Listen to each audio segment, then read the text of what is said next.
Yo, I've been here talking this whole time. Anyways, thank you so much for being here. True Crime and Celebrity News. This is the Kevin, also known as Konrad, Lychwick case, or however you say his last name. Anyways, this morning was very interesting. He is not cooperating with the trial. He does not want to be there. He is sick. Sir wants to go lay down.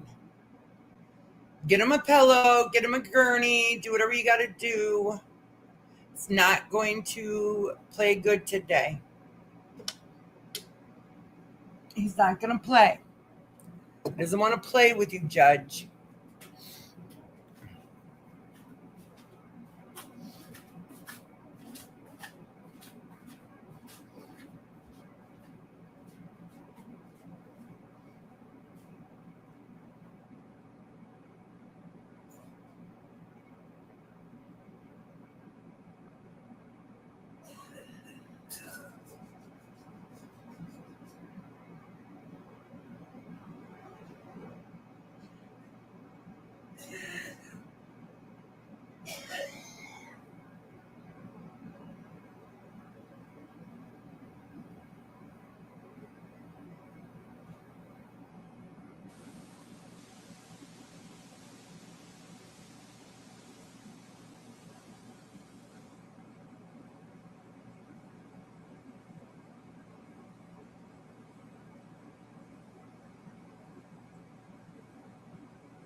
Detroit 24 CF 1881 appearances, please. The state appears by Chelsea Thompson and Dan Tombasco. Also at council table is Detective Ben Stern.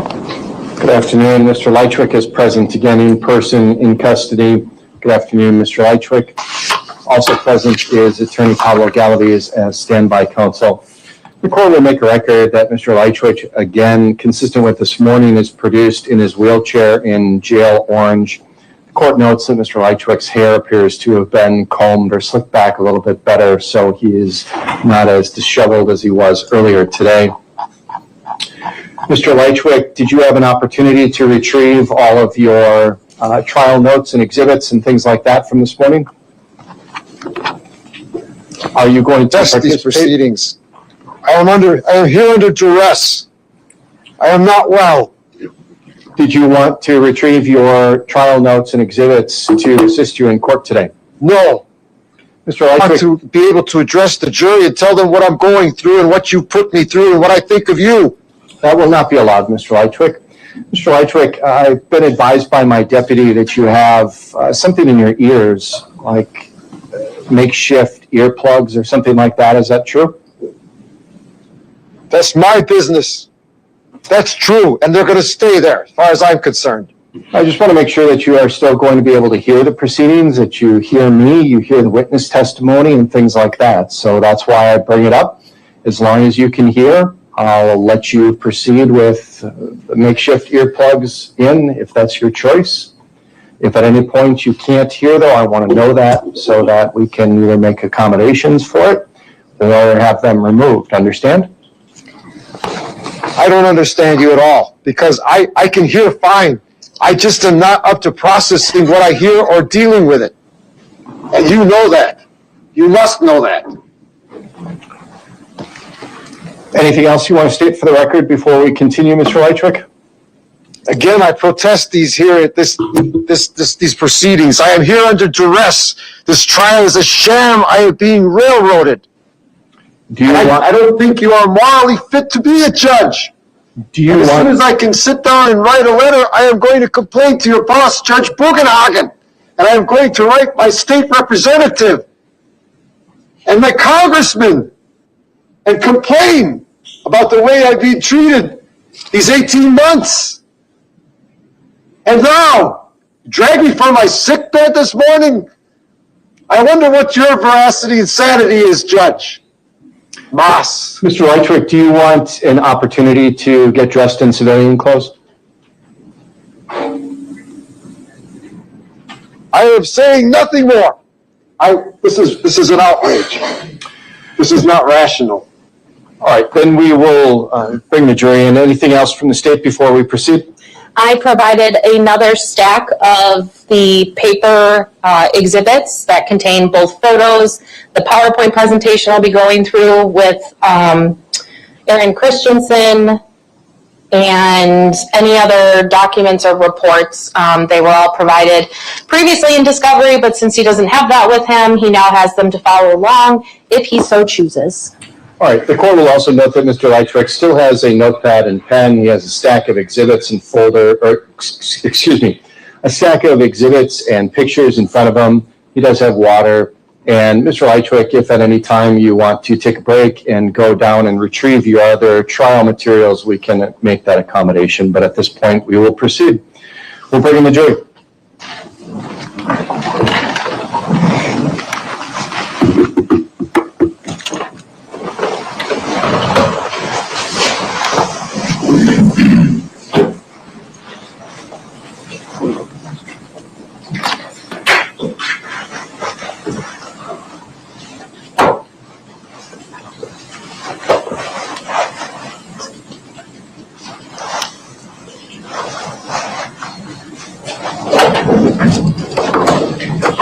All rise, the jury.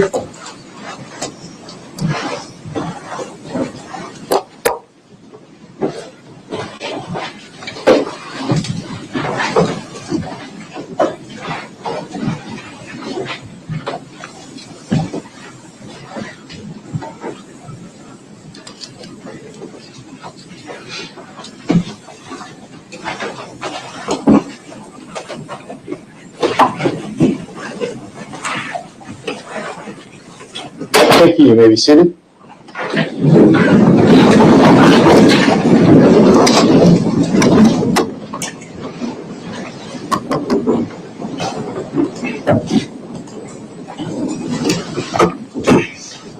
Welcome back, ladies and gentlemen. We are ready to continue with the evidence in this case. The state may call its next witness. Thank you. The state calls Aaron Christensen.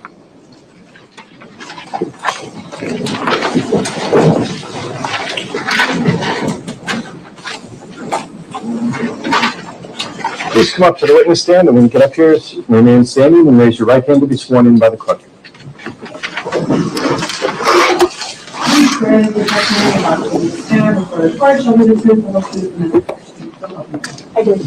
Thank you. You may have a seat.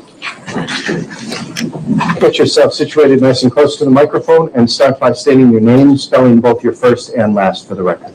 My name is Aaron Christensen. My first name spelling is Aaron, E-R-I-N, Christensen, C-H-R-I-S-T-E-N-S-E-N. Specialist Christensen, how are you employed? I am employed at the City of Waukesha Police Department. And as a specialist, you're also a sworn law enforcement officer in the state of Wisconsin, is that correct? Yes, I am. How long have you been with the City of Waukesha Police Department? In my 23rd year. And prior to becoming a specialist, were you a patrol officer? Yes. Okay. Prior to becoming a specialist, did you have any other roles within the City of Waukesha Police Department besides being the patrol officer? Yes, I'm also a crime prevention specialist. Okay. Now, as in your current role as a specialist, is there a particular unit or type of work that you engage in? Yes, one of the things I do is I work with detectives who provide me records from that have usually location information on them from different providers like cell phone companies, and I can then look through them and map them for the detectives for their cases. Okay. Now, you talked about receiving location records from a detective who's investigating a case. When detectives bring you that data, what kind of format are those records in or that data in? It depends on the phone company, but usually it is in a PDF or an Excel format, text format, just depends on the provider. Okay. And in analyzing these location records, how long have you been doing that? Since about 2015.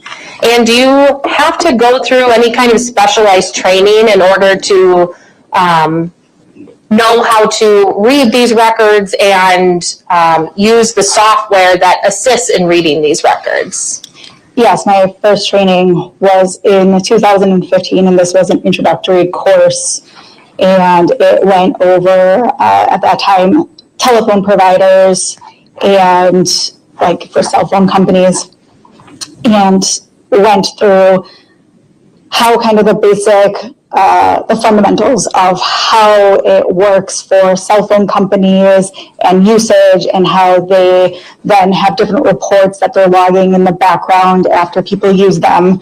And then we're able to get those reports potentially, and then use that information that are on those along with something called a cell site list and map those records. Are you familiar with the program CellHawk? Yes. And for the court reporter, is that CELLHAWK? Yes. Okay, what is CellHawk? CellHawk is the program that we use at our police department to map these records. Many of these records have hundreds, if not thousands, of points or lines that can be mapped with location information. So whereas I used to start by hand being able to do this, now with having so many records, we have this platform called CellHawk that I can upload these reports to that were given to me by the cellular company, and then that will put them into this platform and map them for me. When we're talking about cell phone providers, what are the major providers whose records you are having or seeing most consistently in your work? AT&T, T-Mobile, and Verizon. Okay. Do each of those providers keep generally the same kinds of information, just maybe in a different format, or have different retention periods? Yes, each of those do have different formats on those. Some have kind of names that are slightly different for different columns within a document, but overall they have a lot of the same type of information. And can CellHawk understand or account for the differences in the records depending on which provider gave us the records? Yes. Okay. Now, is CellHawk changing any of the data in the records that the detectives receive from the provider? No. Are you the one who, actually no, sorry, strike that. Do you have to have any kind of specialized training, or do you have certification in using this CellHawk software? Yes, I did go to a class in 2018 that was 3 days, also one in 2024 for 3 days, and I've received many other hours of instruction from them by like webinars or other training that I could sign up for. Those go over the same thing. Many of these classes go through the basics of this is what a cell company is, this is how you would map it if you were to do it by hand, these are the different documents that providers may give to you, and this is how you could map them, and then this is our program, and this is how you upload them, how you map them, and different ways to display them. Since 2015, can you give an estimate of how many cases that you've worked on where you've had to analyze these kinds of records? I would guess probably over 75. Okay. Now, when you are inputting this data into CellHawk and it provides you with the output, whether that is you can view it in a static view, meaning it doesn't move, or you can create an animation based on the data, do you need to know any details about the underlying investigation in which the detective, sorry, I got distracted. when you are performing this analysis, when the detectives bring you these records, do you need to know anything about that underlying investigation? I don't need to know. What is what if any information do the detectives provide to you when they give you these records? Sometimes they'll provide me with dates of interest, times of interest, or time spans of interest, maybe other phone numbers that they're interested in. Okay, now let's say, because we are going to eventually talk about records in this investigation, if you received records from AT&T for an individual identified as Carlos Maldonado, do you know Carlos Maldonado? No. Do you need to know him or know anything about how he's involved in a case in order to do your job? No. Moving on then, were you asked to assist in a death investigation that started after remains were found at 1512 East North Street on October 30th of 2024? Yes. And was that Detective Ben Stern sitting next to me who came to you to ask for your assistance in mapping records he received from cell phone providers? Yes. Were you able to take those records and upload them into CellHawk and create the animation or the static views of those records? Yes. Did you also prepare a PowerPoint for your testimony today that encompassed all of those results? Yes. Okay. Madam Clerk, can you please turn on the screen in front of the jury? In front of the witness.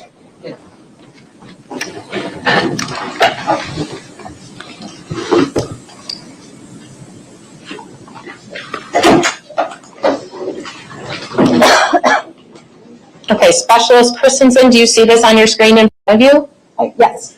And I'm sorry, Madam Clerk, can you wipe the screen? Thank you. Okay, do you see the exhibit sticker in the bottom right-hand corner, Exhibit 91? Yes. And I will briefly go through all 14 slides.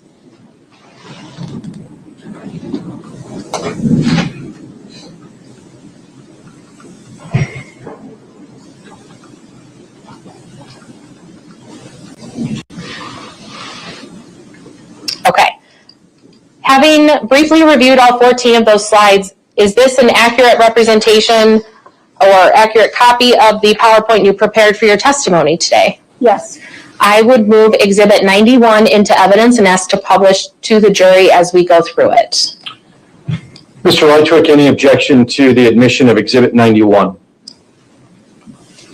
In light of what we discussed when I returned from break, your question is ridiculous, Your Honor. I have nothing to say anymore throughout these proceedings today. Mr. Lychwick, that's your first warning.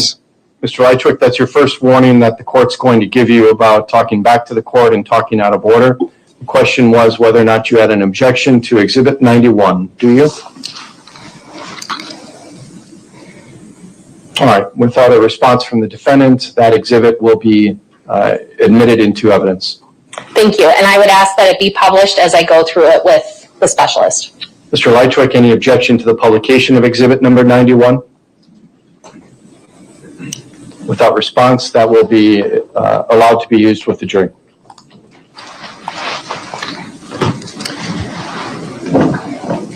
Specialist Christensen, when you are mapping out these records and you end up either having to testify in court or just continuing to assist in the investigation, have you prepared PowerPoints like this before? Yes. And in the beginning part of this PowerPoint, are there some general definitions or terms or explaining the methodology of historical location cell site analysis? Yes. Okay. Moving on to the second slide then, what method do you use to evaluate these records? I put 3 bullet points here. It's just letting you know that cell phone companies maintain databases that capture and store information related to the usage of each customer's cellular phone. The databases generate call detail records, which are also sometimes referred to as CDRs. what information is contained in the grouping of call detail records? The information can vary slightly, but for the most part, it's the date, the time, the duration, the called number, the calling number. They also capture the cell tower, the cell sector, or the cell site, sometimes the antenna used. Is it fair to say then, when we're evaluating call detail records, those records are user activity on the phone, meaning someone is actually using the phone, which generates the call detail records? Not always. It could be that it's voice, text, sometimes data, depending upon the provider and what records they're providing to me that is in the CDR. AT&T, their CDR contains voice document, a data document, and also an SMS document. Not all other providers do it the same way. Are you familiar with the phrase timing advance? Yes. What is timing advance? Timing advance is specialized location information that the provider keeps for themselves to analyze their own network and how it's running. So what's the difference then between the timing advance data and CDRs? Timing advance data is something that the cell provider uses internally to analyze how the network and the towers kind of react with each person's phone to know if they need to do anything else for maybe upgrading their equipment. And I'm sorry, I interrupted you. No, that I've been told.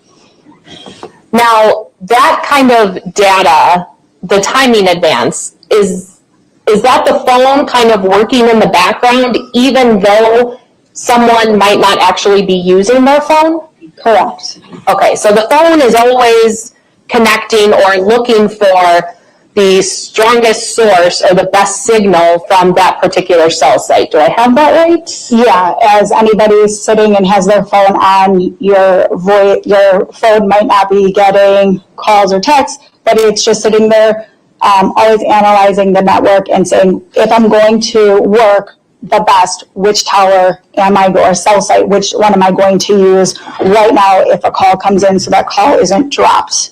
And so you're able to make calls efficiently.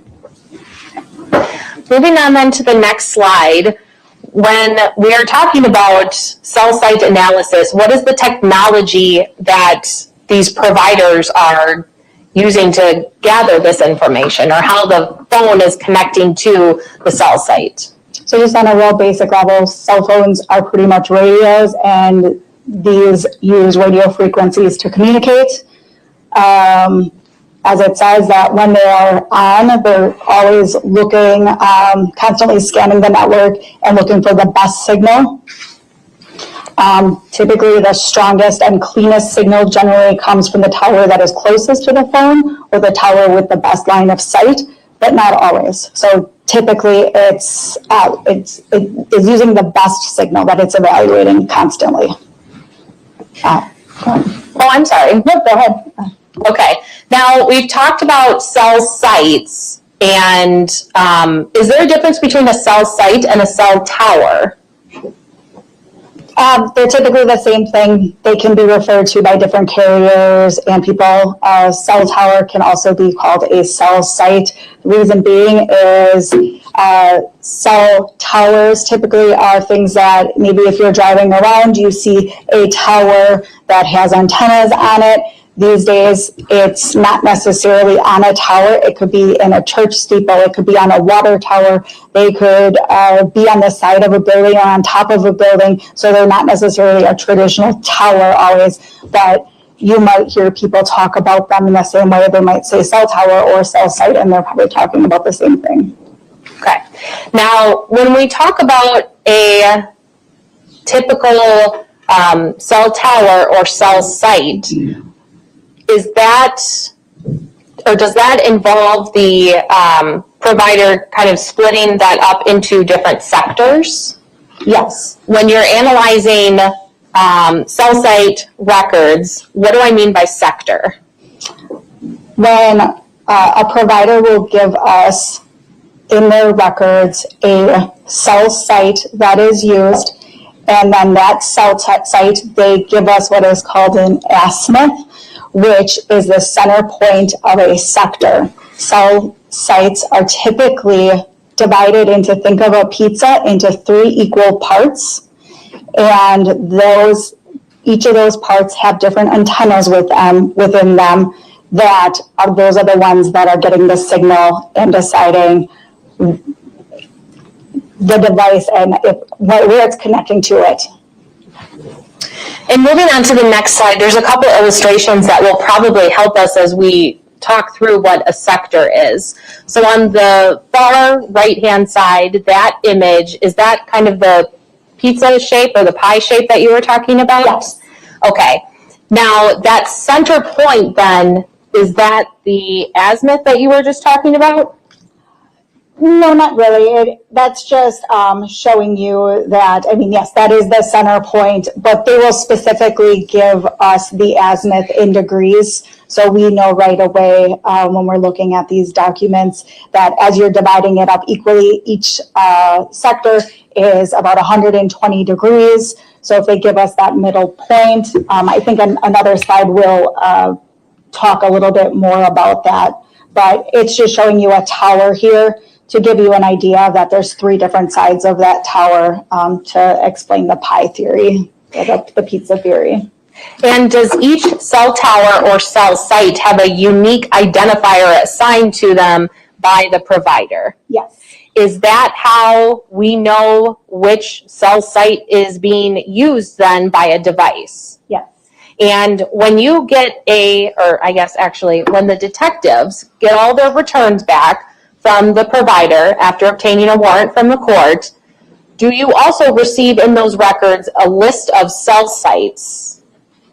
Yes, I get it from there. Also, AT&T has us go to Endicac to get those records as well. Okay, and is that I explain it on another. Okay, thank you. That helps. Just so that I get that spelling for the court reporter. Yes. Now, moving on to the next slide then, when we're talking about cell sectors, which are those individual pieces of that pizza, explain to me how this assists us in figuring out what a sector is and then how we'll eventually read it on a cell hawk map. Okay. So what I have on this slide is something that you will see on the static map that you will see in a little bit, and also the animated map. Typically, like I said, they're divided into sectors, so you will see the purple one that's on the left side or the blue one. Now, I want to let you know that wedge is something that I draw. I decide how far it is. That is not from the provider. So I don't necessarily have to have anything shaded. I could also have a larger shading. It's just from the tower, and that is saying that the phone is somewhere in that sector, but it does not mean that it's within that shaded area.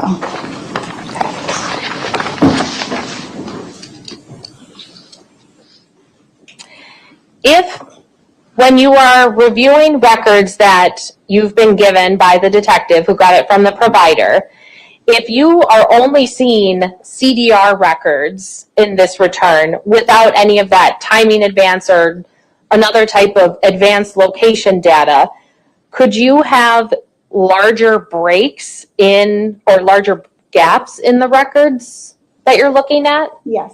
And that doesn't necessarily mean that there's nothing there. It's just that type of information that would be in that gap was not received by the provider. Is that fair to say? Or from the provider? Yeah, the CDRs show usage, whether they're making kind of calls, texting, or receiving them.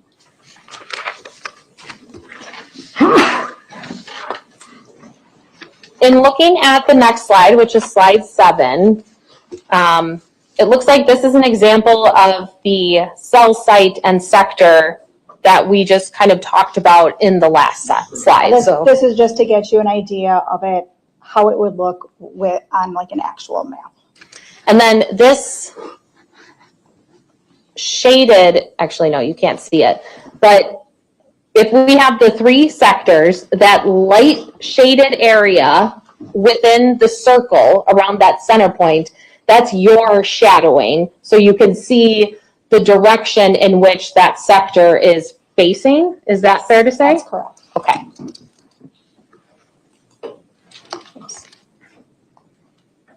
Now, you referenced an azimuth earlier.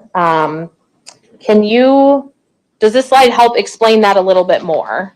Yeah, so to kind of break down how we think about the degrees, you can think of it as a clock.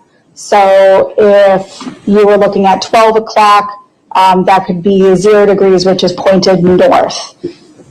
Cell phone companies will let us know that azimuth. So if it is at 0 degrees, that means that the sector will go to 60 degrees and then to 300 degrees the opposite way, and then so on around it. Now with this slide here, slide 9, this is an example of timing advance measurements. Is that correct? Yes. In the case that Detective Stern asked you to assist with, in terms of analyzing phone records, did you receive timing advance records for phone numbers for either an individual named Carlos Maldonado or Kevin Lychwick? For Maldonado. Okay. Now, can you explain then these arcs on the timing advance? Yes. So the point that comes together, the middle of the pie for that sector, that is where the cell site is. And then the sector goes out from it. And then the timing advance has a measurement on there, or a number that gives us a distance from the measurement from the cell site to the device at the time of connection. Are you able to tell from those arcs where exactly a device is located on that arc? No. Why not? It is not giving me a specific point on the arc. It's just saying it's likely this distance from the center in this sector on that arc somewhere. Okay. How would you be able to obtain an exact location if the timing advance just tells you an area on the arc in that sector that a device would be? Is there a way to do that? There's different ways with communicating to detectives, so they could potentially get video from somewhere, or other types of records, potentially other types of location records as well. Okay, so if we're talking about the detective has to go to an area in that sector that we've talked about, that requires them to physically go. Is that fair to say? Yes. Okay, and they would have to drive around the area and either look for cameras or look for anything that could corroborate or try to narrow down the location of that device within that sector. Is that correct? Yes. Okay. Now, in this case, you talked about, or I referenced to you, an individual named Carlos Maldonado. So now that we are moving into the specific records you reviewed, what is this slide detailing for us? This is just letting you know that Detective Stern provided them the records for me. He asked me to look at activity on April 14th, 2024. It gave me the device phone number. It was from AT&T. The records he provided included subscriber information, the declaration about the records, the records key, which tells me little intricacies about how to read the records, and various usage reports. And then he also provided me with a Google location data from his Google account, and then other specific usage documents and authenticity. When we're talking about that declaration or authenticity, what kind of document is that? That's that whoever was at that phone provider pulled those and are saying that they're true and accurate. Okay, and that's something that comes with each set of records. Is that fair to say that you've analyzed? Yeah, typically. As you are reviewing, and I guess first I should ask, the phone number for Carlos Maldonado, was that serviced by AT&T? Yes. Okay, and now once you get those records from AT&T, do they give you a cell site list or tell you specifically how to read these or interpret these records? AT&T does not provide a cell site list on some of their documents. They do have some location information on them. However, the location information is specific to the time the report is run. So given that this case wasn't from about November of 2024, and we believed that the incident occurred in April, we were about 6 months that those tower locations would have been could have been different. So the stuff that was on the report. So we are directed to get best practices to get a cell site listing from the time of the incident. So usually it can be, let's say a month or a month right around it. And I was able to get one through the National Domestic Communications Assistance Center, which is under the Department of Justice, and I got that cell site list from April of 2024. Does each provider, when they return records, use Central Time, or are there different time zones that CellHawk can actually convert? They provide them in many times different time zones. So they could be in UTC, they could be in Eastern Time. Some providers provide them all in UTC. Some have different ones depending upon the document they give you. The nice thing about CellHawk is that when it ingests, I let it know. I want it to convert the times to Central Time, which is the location of where our crime was. And then that way, all the records for all the different providers potentially are in a universal time. I'm not altering any documents, the original documents by any means. It is just a way to show consistently then the times now and where we are. And moving to the next slide then, what are we looking at here on slide 12?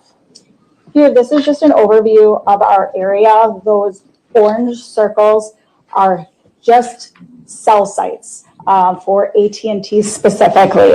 So those are all the different cell sites at that time in April of 2024 that are in the area. Those are not ones that are used by Maldonado. Those are just all that could have been used depending upon where somebody decided to go. Now, slide 13, is this a static view of timing advanced data and Google location history for Mr. Maldonado on April 14th of 2024? Yes, it also has the CDR information. And the CDR. Okay, thank you for correcting me. So are all of these, I guess, images that we see, all of these blue lines, and these are all sectors? Yes. Okay. And now on the next slide, when we see this animation, how is the jury supposed to be interpreting this? Because it looks like just a bunch of blue circles everywhere. Yeah, so this is just saying that this is his usage on those CDRs, so that could be his voice, his data, his SMS for that day, but it also is that report timing advance, so also information that is just running in the background of his phone when it connects to check for those, the best signal. It should be noted that the static here, it'll show the sector for the timing advance, but it is not showing the arcs for it on the static one. You will see those in the next slide. It only worked with the animated at the time of this.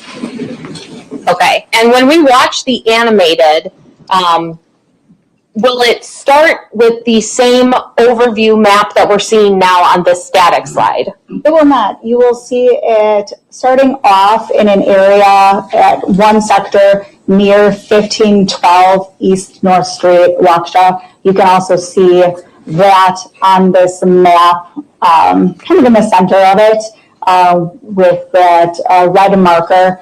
And then you can also see an orange marker in the Delafield area with that orange marker.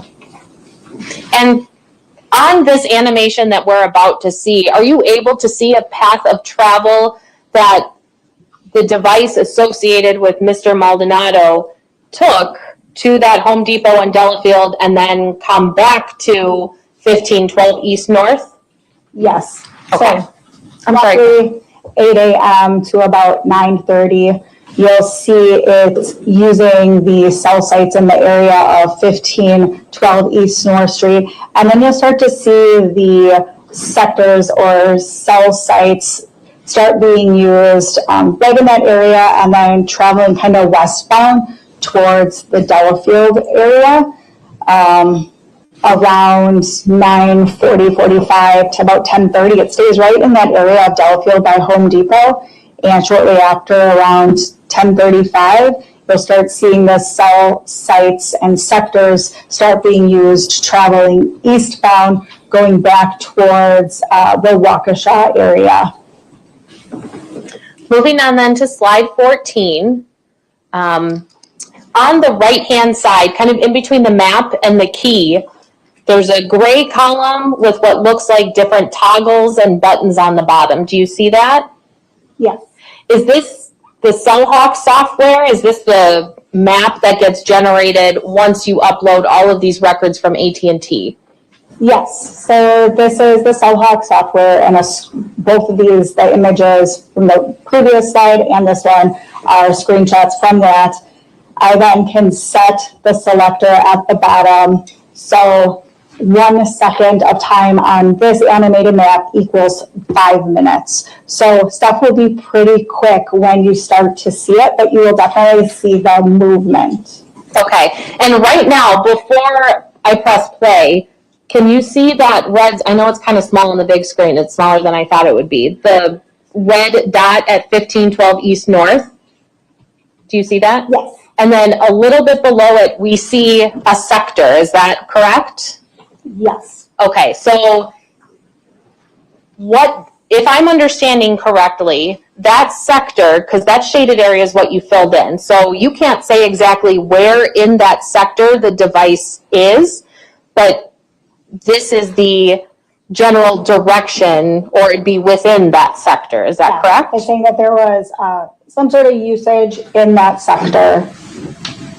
Okay, and is that something then you see throughout the day once Mr. Maldonado's device comes back to the building at 1512 East North? Yes. Okay, so I will press play then. Did you want to do the Google locations too? Yes. Talk about that next. No, we can also talk about that before I press play. So the Google locations, how does that relate to the timing advance in this path that we're about to see? So the Google locations, you will see those as kind of a teal color. Specific, something to note about those is that when I get those records, those are also converted into Central Time by CellHawk. I select in CellHawk to only display bubbles that you will see or markers that are 300 meters or less. If I have a larger one on there, it's going to take over the entire thing. You won't be able to see anything else. So I really narrow it down. You're going to see tiny little teal marks potentially that are like the size of a pen tip. So you have to really watch for them. You will also see the time that they're being displayed. So know that if you don't see the actual mark, it is like probably right behind that time that we're seeing it. And you'll also be able to see that traffic kind of going, I want to say around 8:50. They'll start near that 1512, kind of travel south towards the downtown area of Waukesha, go up Delafield Street to Northview, heading westbound all the way on Northview, eventually get to Silvernail, continue to head westbound onto Hillside Drive in Delafield to Home Depot, and then travel back on 94 eastbound to Pewaukee Road, and then go towards the residence at 1512 East North Street. And when you're looking at the rest of the day on April 14th of 2024, once the device comes back to that sector, do you see any movement at all like you do when we see the device going to Delafield or the Brookfield area? No, it will predominantly uses the towers that are around the residence at 1512, and then the Google locations stay right in that area as well. So from what you can tell, that device isn't moving then the rest of the day once it comes back from Delafield and Home Depot. Correct. Okay. Now on slide 14, I will play the animated map.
Okay, I'm pausing.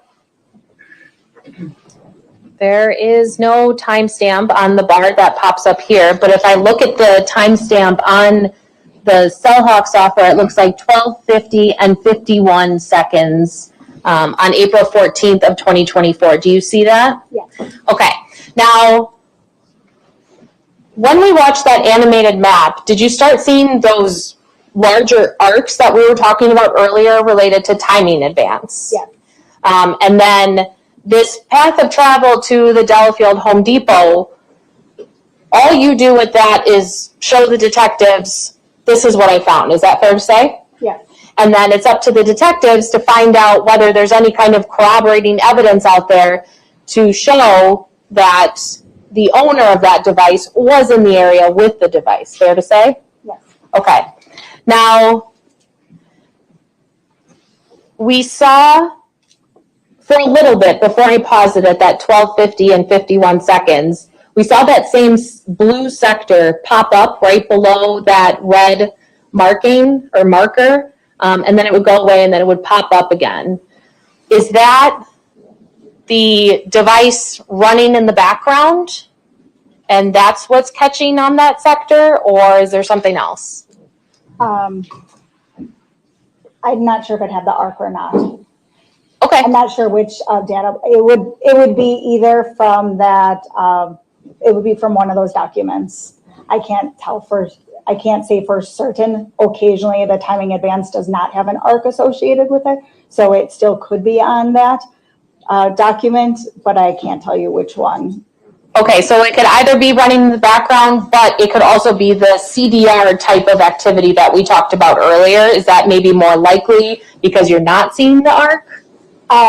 Or you just can't tell for sure? Without like looking at the records specifically, I couldn't tell you which one it was exactly. Okay, thank you.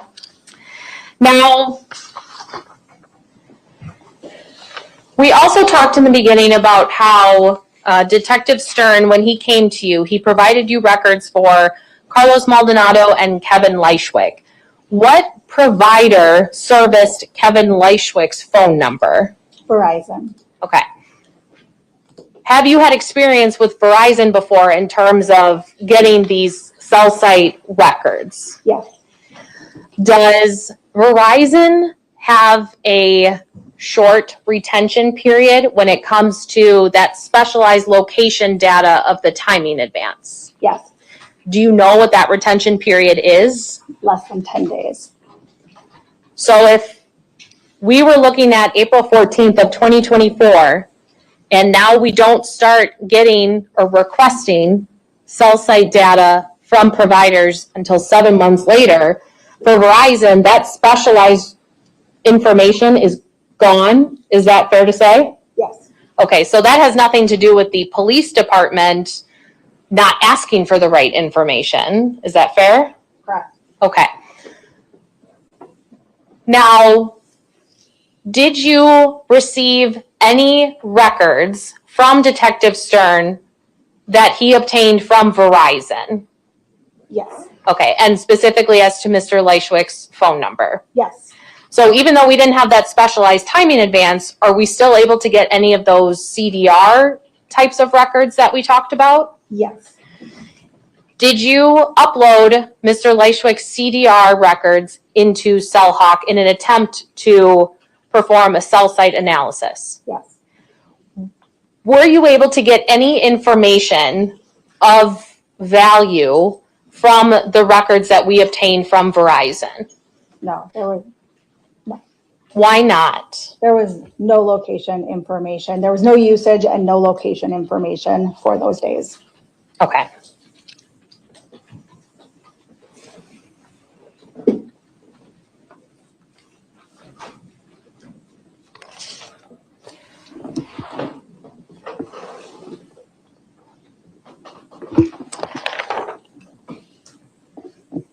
I do not actually, one more question. For AT&T, what's their retention period For for the specialized location data? specialized, I think that's 13 months.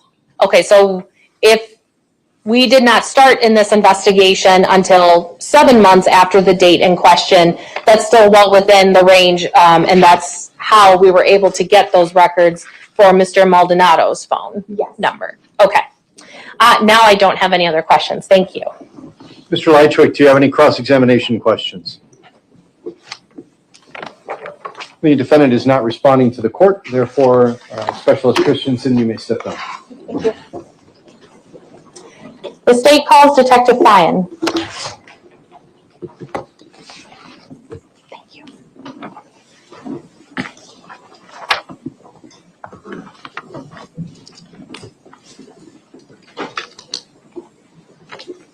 I need some power. Detective, you can come up to the witness stand here. When you get up here, please remain standing and raise your right hand to be sworn by our clerk. Do you swear that the testimony you're about to give in this matter before the court shall be the truth, the whole truth, and nothing but the truth, so help you God? I do. Thank you. You may be seated. When you are ready to begin, start by stating your name, spelling your first and last for the record. First name is David, D-A-V-I-D. Last name, Fine, F-E-Y-E-N. Sir, how are you employed? I'm a detective with the City of Waukesha Police Department. How long have you been so employed? 24 years. Do you currently have a special assignment within the City of Waukesha Police Department? Yes, I do. And what is that assignment? So I'm one of two members of our digital forensics unit, formerly known as computer forensics unit. We're responsible for anything evidentiary that comes into our department that has to do with digital evidence, i.e. cloud download, cell phone extractions, laptops, computers, thumb drives, memory cards, things of that nature.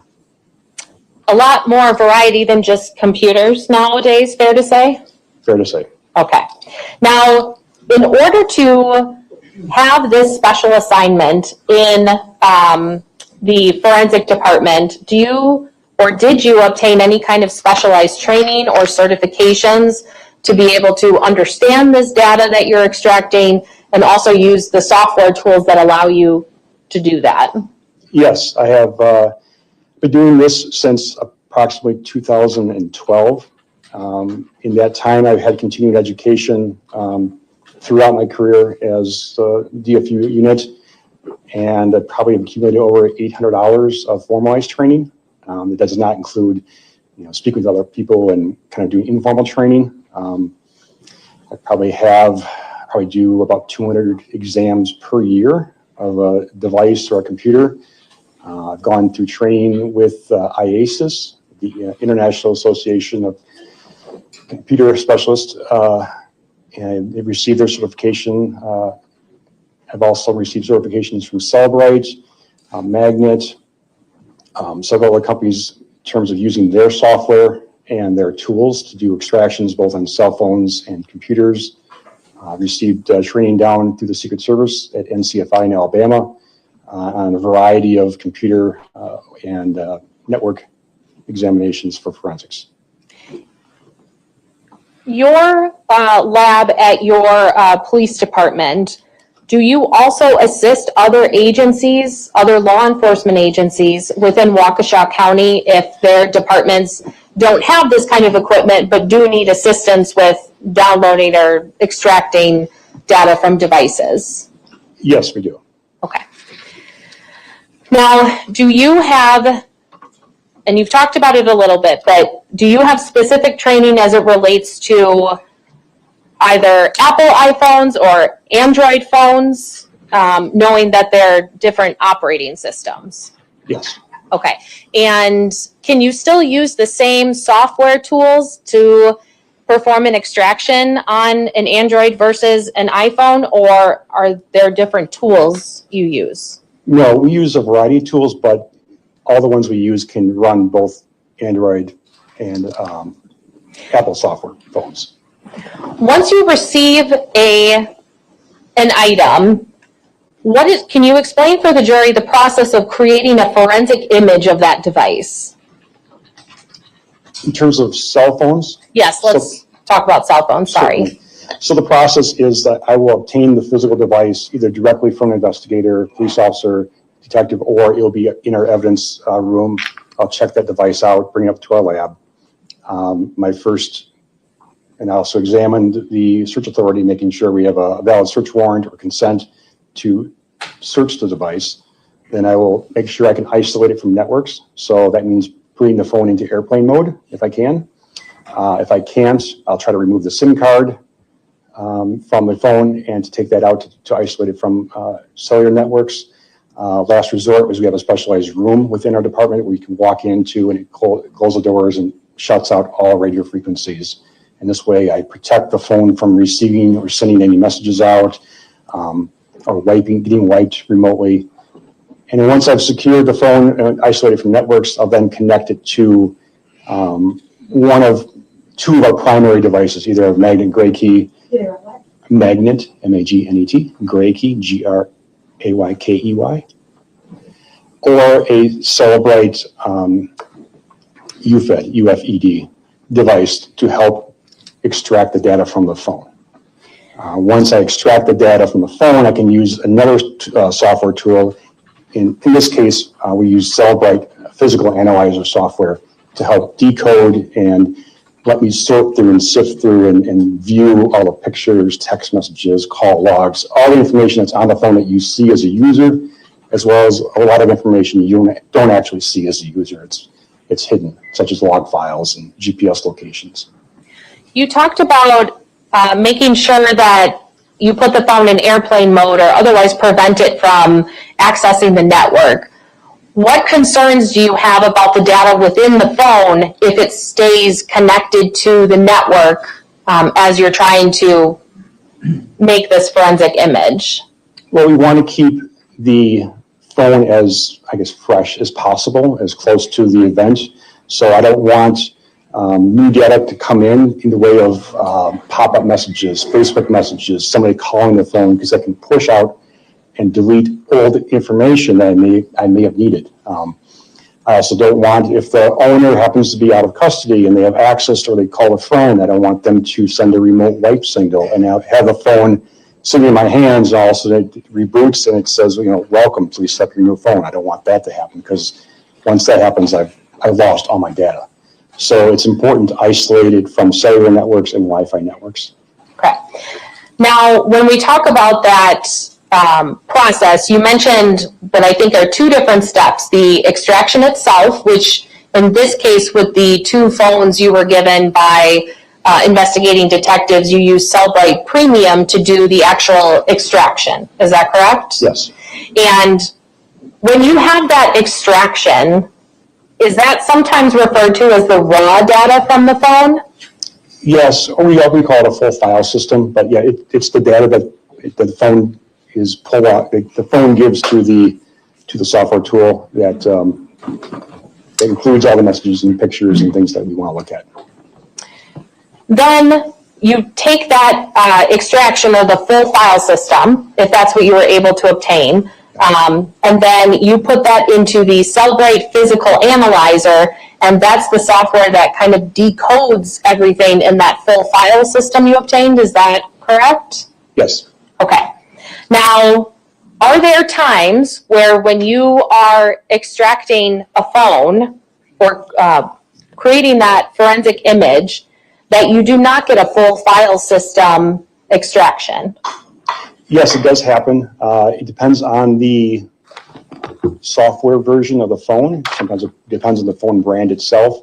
Sometimes we're limited. The full file system is what we really want to get. That gets as much data as possible. Sometimes there's something we call a logical or advanced logical, which is a lot less data, but it's typically the information that would be on the phone that you would see if you were to hand scroll. So like your pictures that are on there, your call logs, your text messages, that sort of thing. That will come in an advanced logical, along with some other information, but the full file system is what we really go after each time, because it has the most data we can possibly pull off the phone. Does it also matter if you have the passcode to get into the phone in terms of how much data you can retrieve from the phone, or whether it's that partial or full file system? Yes, having a passcode certainly helps. We have ways to get around some passcodes, not all of them. But yes, if I'm able to go around the passcode, sometimes I get slightly less data. But again, it's a wide range of information we can get depending on the phone, the operating system, the updates from Cellbrite or Gray Key in terms of how much data we can get from it.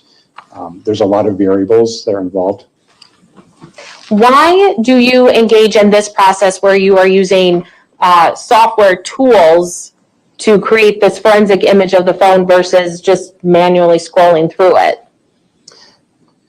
Use the analogy of an iceberg. If you imagine the iceberg has a large chunk below the water surface, then what you see above it is just a portion of it. If you manually scroll a phone, you're seeing just the top. There's a lot of information that lies below. And if you're just going to manually scroll and take pictures of the phone, if that's the only option we have because of software updates, that's what we take.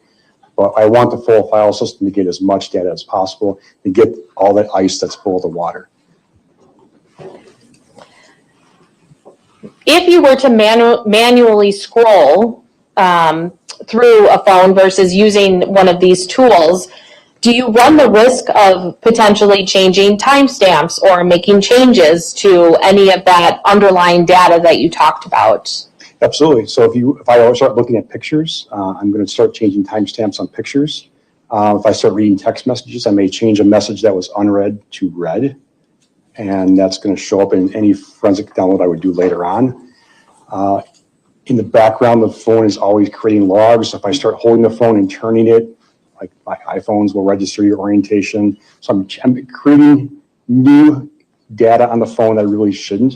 So doing the file system extraction with a forensically sound tool is the best way to get as much data without adding or modifying or creating any additional information on the phone by my own actions. Now, once you are ready to start creating a forensic image of a phone, do you first obtain that phone from property, or is it given directly to you by the investigating detective, or something else? It can be either way. Sometimes I collect it myself if I'm at the crime scene. Sometimes it's handed to me. Sometimes I check it out of evidence. It really depends on the case.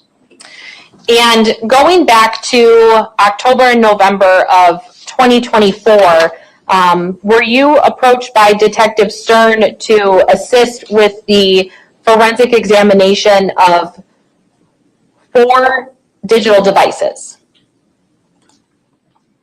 I believe it was 5 altogether. 5 altogether. Okay, thank you for correcting me.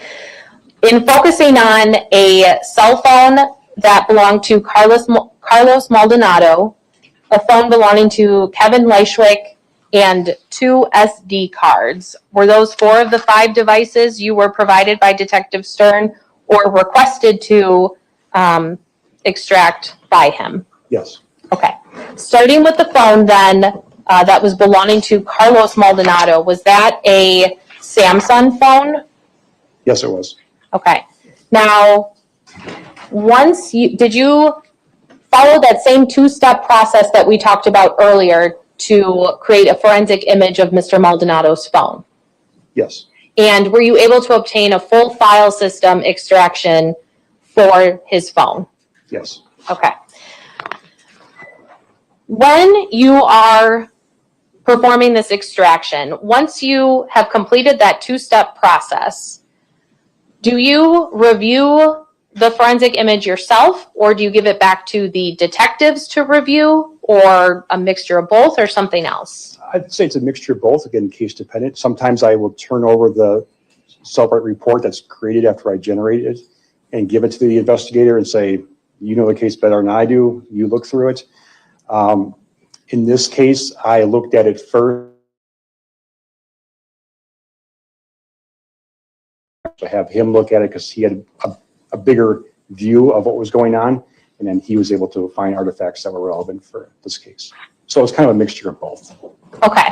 Now, once during that second step, you input that full file system extraction into the Cellbrite physical analyzer, are either you or the detectives reviewing it able to create a bookmark report that is generated through Cellbrite? Yes.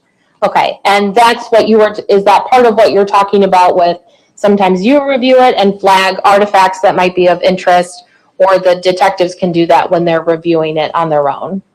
Is that correct? Yes. Okay. Now, when you reviewed the extraction from Mr. Maldonado's phone, or when you reviewed the extraction from Mr. Maldonado's phone, did you find any artifacts that told you that the user of this phone was Mr. Maldonado? Yes. Can you give a couple examples of what you found to show that, yes, this was Mr. Maldonado's phone? The name of the phone, which is something that you can create, I think it was Carlos's, and it had the model number after it. It was Carlos's, and then the model number of the phone after it. There was a Facebook account associated with him. His name appeared several times in the phone itself. There was a lot of selfie pictures taken with the phone in a selfie format of him, clear. So those a lot of user artifacts which led back to Mr. Maldonado. Were you able to view Mr. Maldonado's browser history specifically at 7:38 p.m. on April 13th of 2024? Yes. And why did you review that particular search or that part of the web history? I was trying to establish a timeline of when the phone was last used. And sometimes people aren't always calling or texting. Sometimes they're web surfing instead of that. So I'm looking to find out when is the last time that phone is being used. Do you remember what that browser history search was? Don't. Okay, that's okay. Now, did you also look at what, as you're going through the phone to assess a timeline, did you note any outgoing activity on April 14th, 2024 at 9:20 and 31 seconds in the morning? Yes, I did. And do you know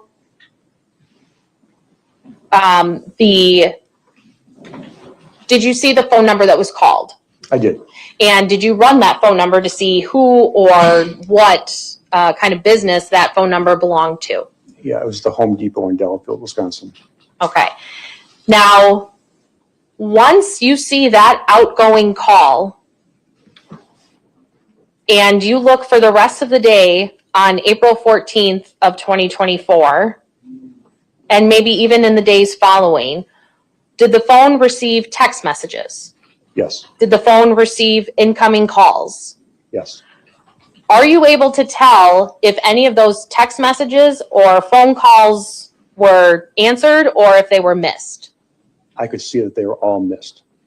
So after that outgoing call at 9:20 and 31 seconds in the morning, nothing else gets returned in terms of text or calls. Correct. Now moving on to the 2 SD cards that you were provided by Detective Stern. Is there a different kind of imaging process as it relates to SD cards versus cell phones? Yes, there is. What is that imaging process?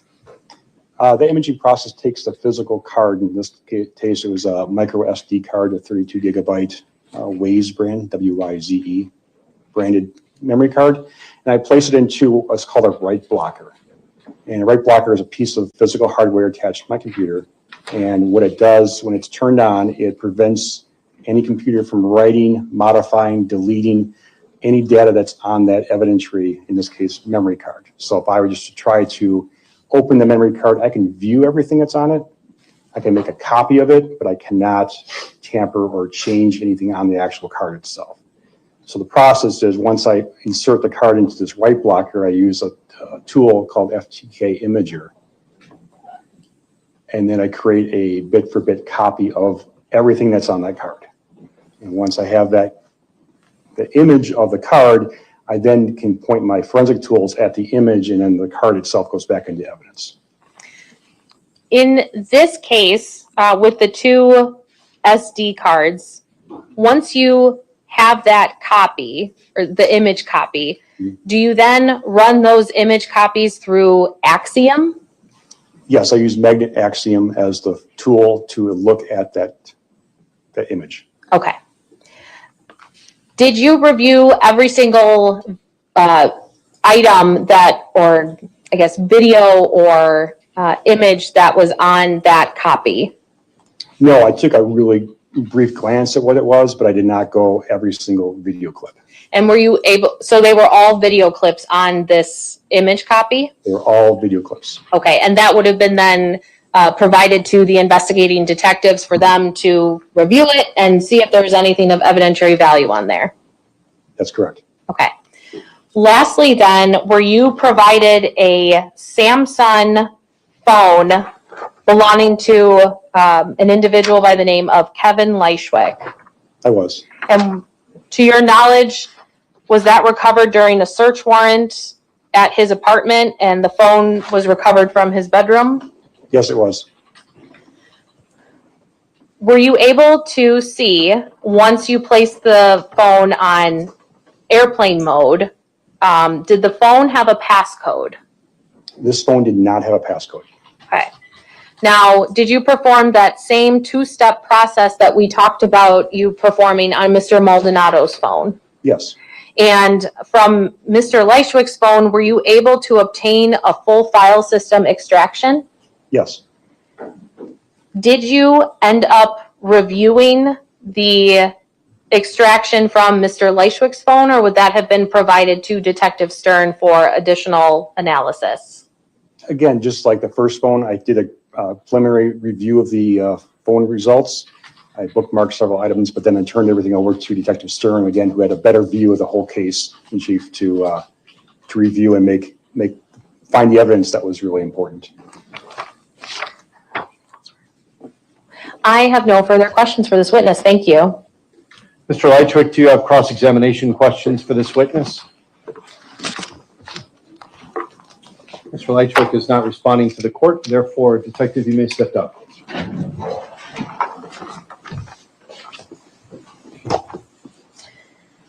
Attorney Thompson, why don't we take a short break? I think that's perfect. So I'm going to excuse the jury for about 5-10 minutes, and we will resume testimony after that.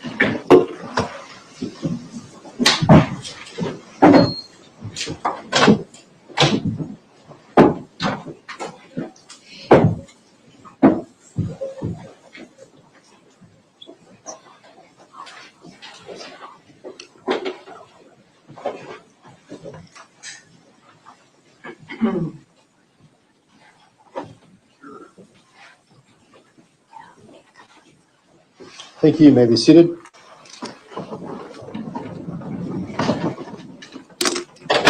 We are outside the presence of the jury. I'll just make a record of my observations of the defendant during that period of testimony. The defendant continued to remain seated in his wheelchair with his arms crossed. His eyes were closed for most of the testimony. When Detective Fine started testifying, he was appeared to be looking at Detective Fine through heavily squinted eyes, as though he were keeping them mostly closed, but still taking peeks at the detective when he testified. Otherwise, the defendant was similarly non-responsive as he has been so far for most of today. Anything the state wants to place on the record before we break? No, thank you. Mr. Lychwick, anything else from you? All right, we will break for 10 minutes.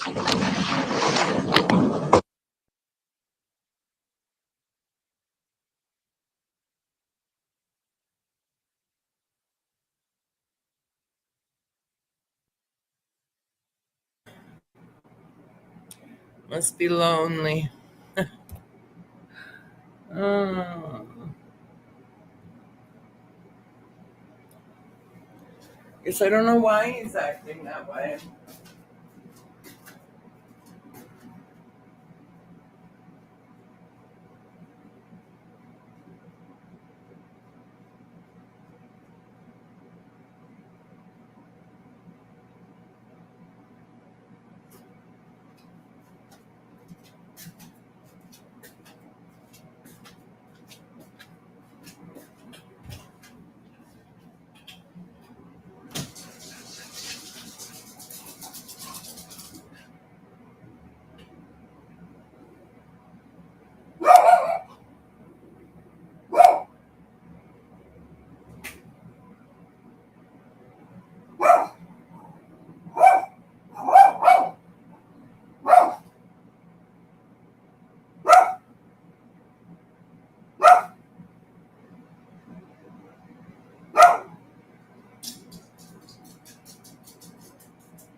I don't know, y'all.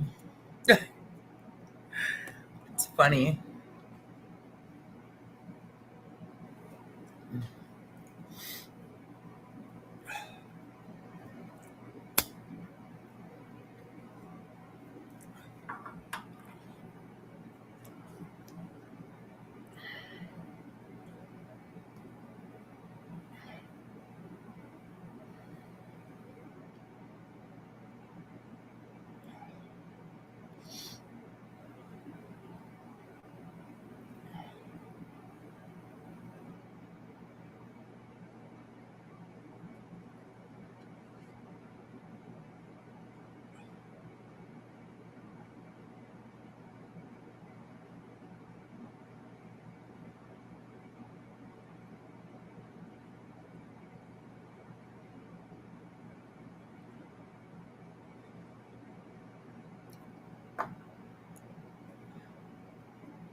They just said they read the verdict for the Carmelo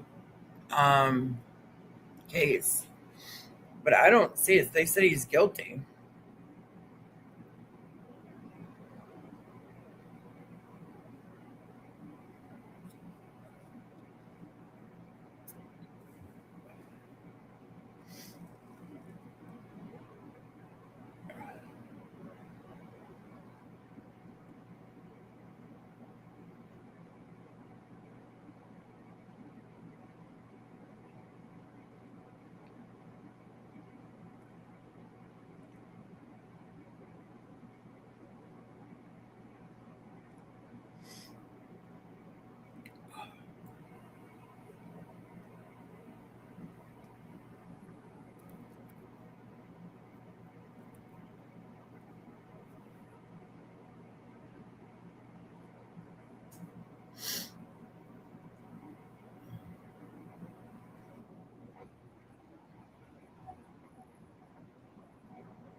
Yep, in the Carmelo Anthony case, he was found guilty of murder.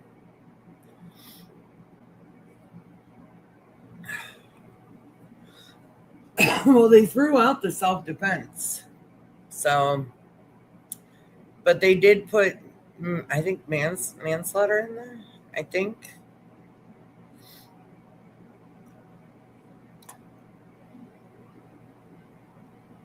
I don't know if he'll be sentenced today.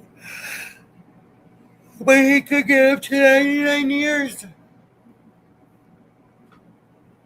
in prison. I don't know. This court's making me tired, man. When he's not cooperating.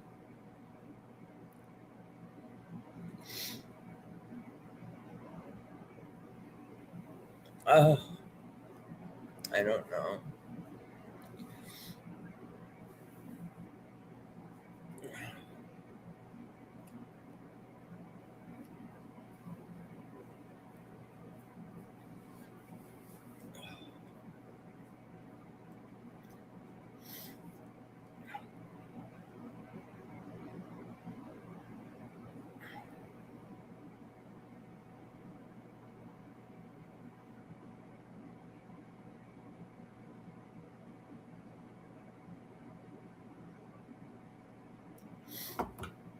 Now, this guy, we know what's coming to this. Unfortunately, I don't know why dude just can't cooperate. Cooperate with the decisions here. My friend, you have to cooperate. Cooperate. The appearances are the same. During the break, I was advised that Mr. Lychwick was cold and was requesting a blanket or some covering. So I authorized our bailiffs to look for something, and he's been provided with what looks like a pretty heavy-duty coat that was placed on him, and he is now wearing that coat, which, by the way, covers up the orange jail outfit, at least from the waist up. Otherwise, Mr. Lychwick remains in the wheelchair. Anything else before we bring the jury in, Attorney Thompson? No, thank you. Mr. Lychwick? Okay, let's bring the jury in.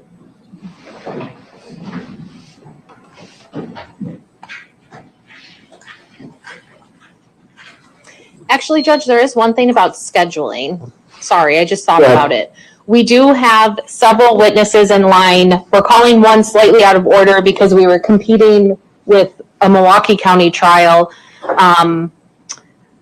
The three witnesses at the end of our case in chief are fairly long, each of them. So my thought is that the state will probably rest sometime tomorrow, maybe later in the afternoon. But because we are competing with the Milwaukee County trial, we might finish a little bit early today because I don't want to call one of those really long witnesses, start them, and then break for the day. So while I think we'll be okay to get us through the rest of the day, I might run out of witnesses towards the end. Is that other witness available? I ask that because I don't want to finish at 4 and then lose potentially an hour of testimony. I had intended to go a little bit longer today because we got off to a late start with the jury. Okay. If you are telling me, though, that you are in a position to potentially rest tomorrow afternoon, I'm okay ending the testimony a little bit early today because we have a lot of extra time then. But I don't want to end too early. So we'll deal with it as we go along. I understand what you're saying. We'll just kind of see where we're at, if that's okay. Okay. I certainly don't think, we would be done by 3:30 today. Okay. Well, let's do what you have with those remaining witnesses that you know to get on the stand today. Okay. And then we'll reassess them. Thank you. Okay, now we can bring the jury in.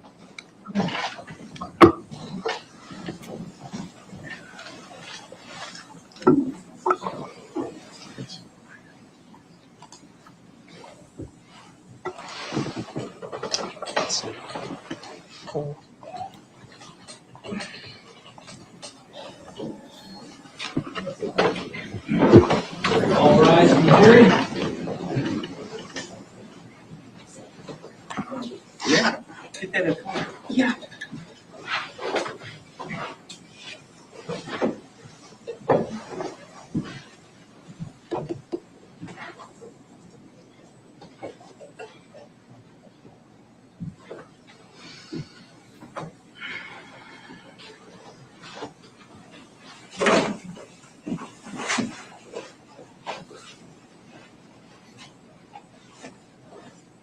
Thank you. You may be seated.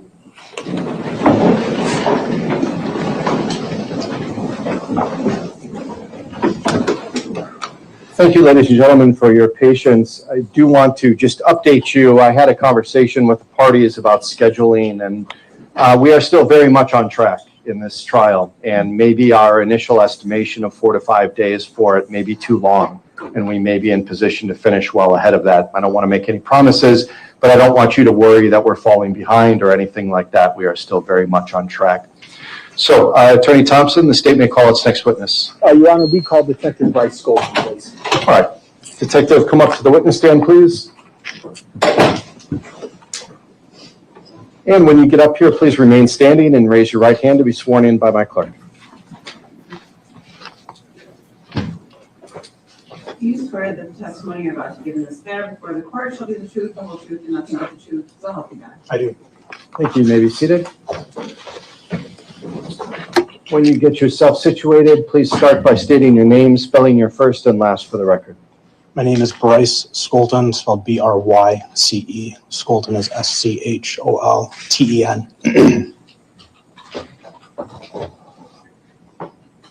Attorney Tom Bosco. Thank you, Your Honor. Detective, where are you employed? I'm employed with the City of Waukesha Police Department. Are you a specialist or are you just a detective, sir? I'm a detective. Okay. And how many years have you been with the Waukesha Police Department, sir? 11 years. Directing your attention to November 26th of 2024, did you respond to an apartment located at 1512 East North Street? Yes, I did. And did you specifically respond to apartment number 11? Yes, I did. And that's in the city and county of Waukesha, state of Wisconsin? Yes, it is. Why did you respond to that particular apartment, sir? I responded there with many other detectives to assist Detective Ben Stern, who was executing a search warrant at this residence. And do you know who had rented this particular residence? Yes, I do. Who was that individual? Kevin Lychwick. And when you arrived on scene, were you assigned to assist with the search of that particular residence? Yes, I was. Were you assigned to search a specific area of the residence? Yes, I was. And what area were you assigned to search? I was assigned to search the living room. And did you, in fact, then, kind of a silly question, but just to make sure, did you, in fact, make entry into Mr. Lychwick's living room? Yes, I did. And when you entered his living room, did you locate a large quantity of paper and boxes? Yes, I did. And did you, in terms of the area of the living room, did you search a specific area within that living room? Yes, I primarily searched the area nearest the windows, and there was a makeshift desk made out of cardboard boxes. There was a telephone there, and there was also filing cabinets in that area. So it was the area of the living room that probably was surrounded by the most paperwork and boxes. And in addition to yourself, was there a Detective Bauer who assisted you with the search as well? Yes. Were you and Detective Bauer in close proximity to each other when this search took place? Yes, standing right next to each other. And was there a point in time when you were engaged in this search that you located many pieces of paperwork? Yes. And was it your opinion at that time that this paperwork that you had located had evidentiary value in this case? That is correct. And what did you do with this paper after you located it? Because there was such a large quantity of paper, to put it in perspective, it was just boxes and boxes all lined like the side of the living room. And going through that, we quickly realized that we would be there all day if we went through all the paperwork right then and there. So anything that we looked like could be evidentiary value, we took to the side and we put it in 2 large cardboard boxes, and then we brought that back to the Waukesha Police Department. We went through it like much slower and read through everything then at the police department. And when the paperwork was brought back to the Waukesha Police Department, do you know whether Detective Ben Stern was one of the officers who looked through it? Yes, Detective Stern was there with me and several others. Was Detective Stern on scene when the search of Mr. Lychwick's apartment took place? I believe he was. And in terms of some of the paperwork that you located, are you familiar with a particular operation known as Operation Starling? Yes, I am. And in reference to this particular Operation Starling, can you just tell the jury a little bit more? What exactly is the connection between Operation Starling and this particular case? So as we were going through the paperwork, we came across several different operations. Detective Bauer had located a piece of paper in the apartment that was Operation Slop Shop. This is different than that. It was located in a different folder that I found back at the police department, but this operation referenced Operation Slop Shop, and in Operation, it stated that Operation Slop Shop needed to be executed first. And then on the bottom of the paperwork, I believe it also stated, it was written in different ink, where it then stated that the operation could commence because Operation Slop Shop had been executed and all threats from that operation were neutralized. And I knew that from Bauer's piece of paper, that's where Maldonado's name was written on that. So that's how I know they were linked. Do you know whether the piece of paper that described this Operation Starling was ever seized, sir?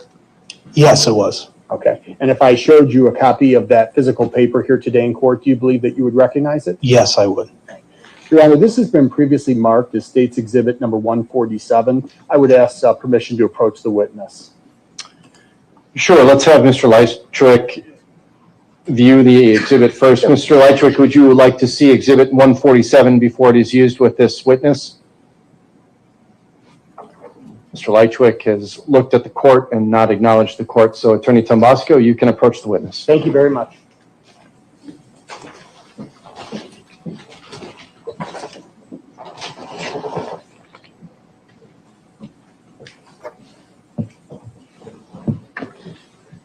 Detective, just to identify, that exhibit I just handed you is marked State's Exhibit number 147. Is that right? That is correct.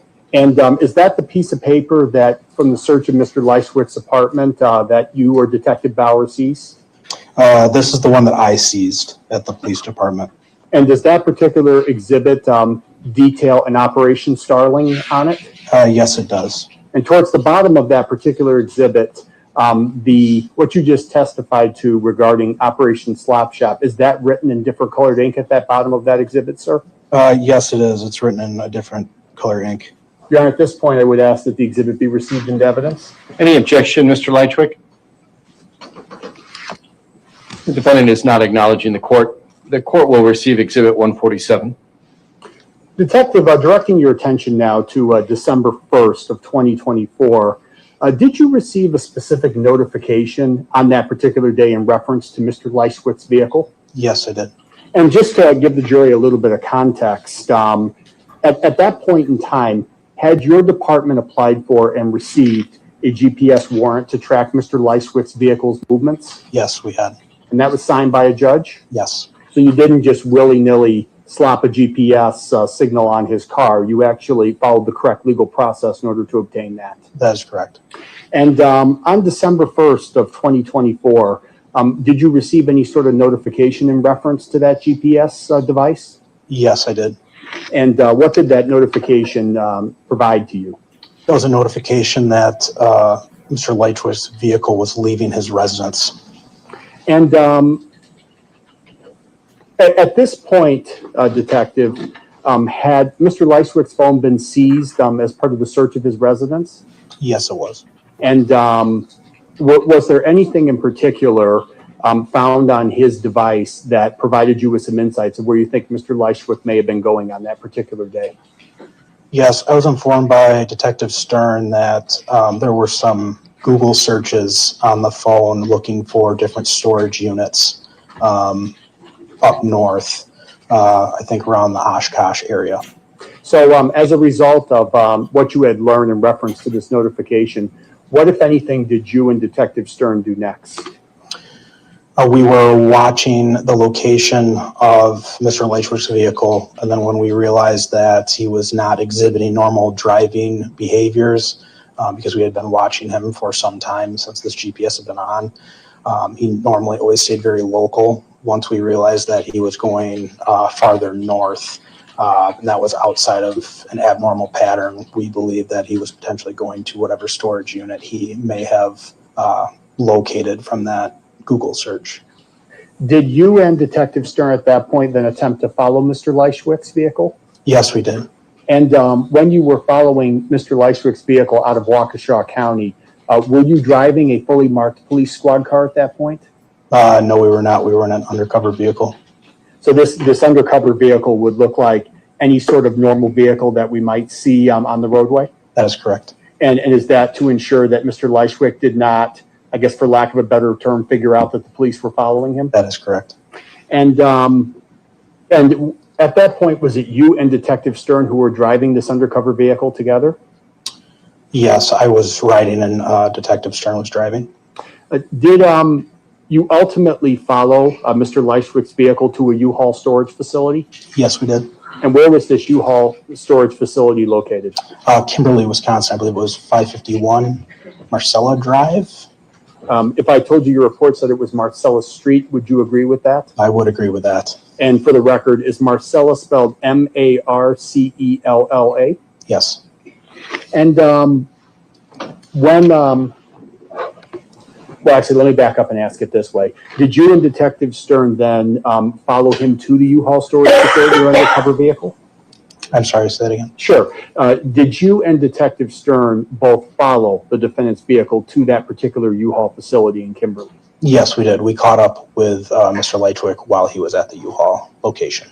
And what did he do specifically when he arrived at this U-Haul facility? When we arrived, his vehicle was parked on the north side of the building, and then he left several minutes later. We later found out that he had closed his account and closed his storage unit at this U-Haul facility and emptied all of his belongings out of the storage unit. Is it fair to say that he did not spend a great deal of time at this U-Haul facility? No, I believe he was only on premise for approximately 20 minutes. And so after Mr.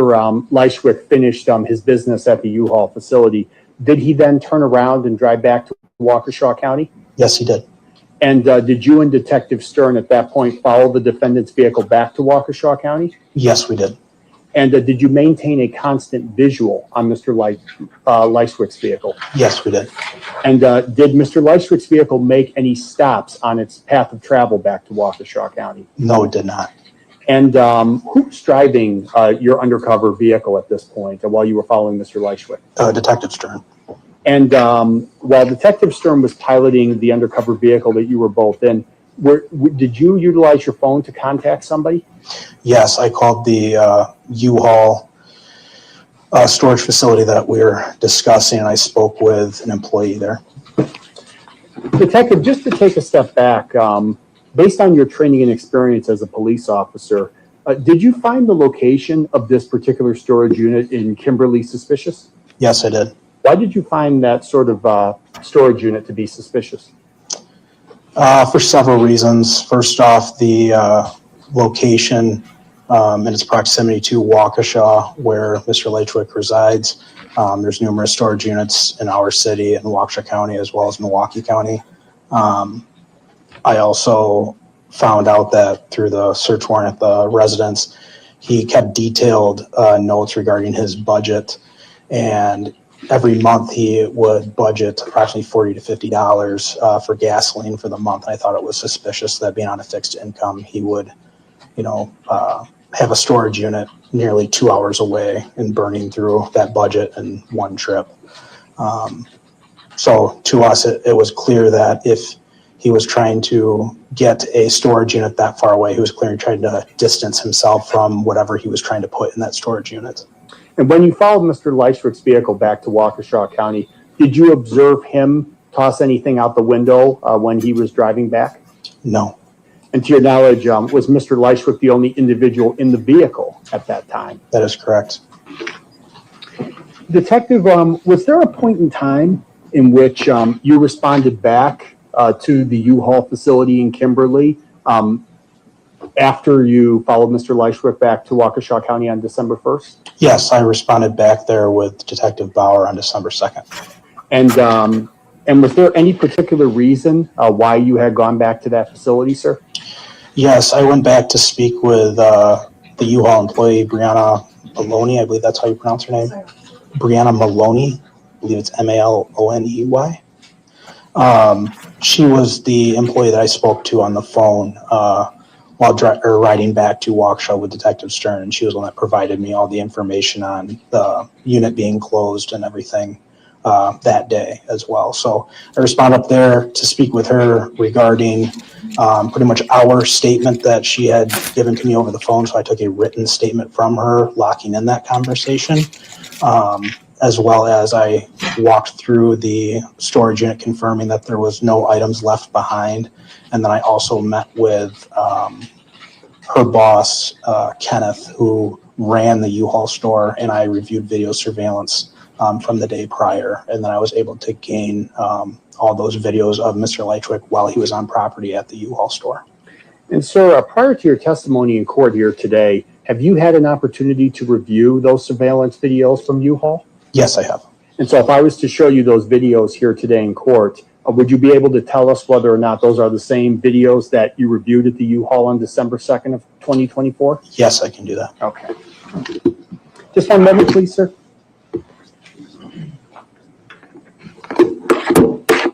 Madam Clerk, at this point, I would just ask that we project the exhibit to the witness's screen.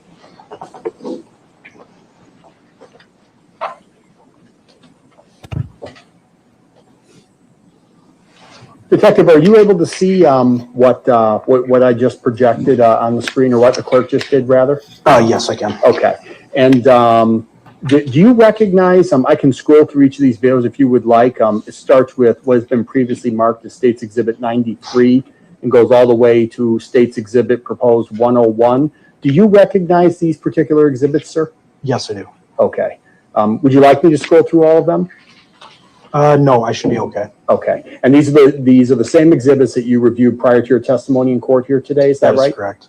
And do these exhibits fairly and accurately depict the U-Haul surveillance footage that you reviewed when you were on scene on December 2nd of 2024? That is correct. Your Honor, I would move all these exhibits, starting with State's Exhibit 93 and then concluding with State's Exhibit number 101 into evidence. These are each separate video clips. They are appropriately time-stamped as well with the date. Mr. Lychwick, do you object to the admission of Exhibits 93 through 101? The defendant remains silent. Those exhibits will be admitted. Thank you. And at this point, Your Honor, I would ask the court's permission to publish all of these videos to the jury. Mr. Lychwick, any objection to publication of those videos at this time? The defendant remains silent. The videos may be used with the jury. Thank you very much.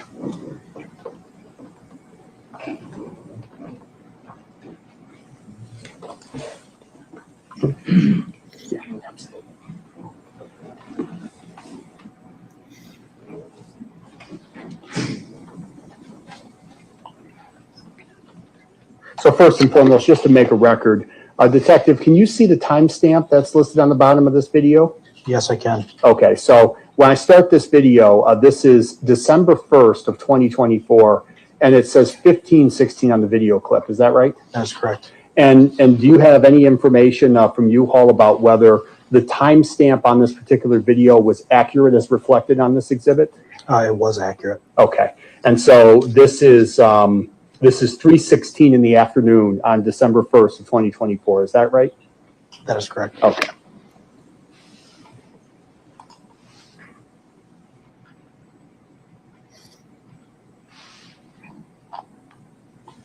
And I'm stopping the video at, this is 3:16:13.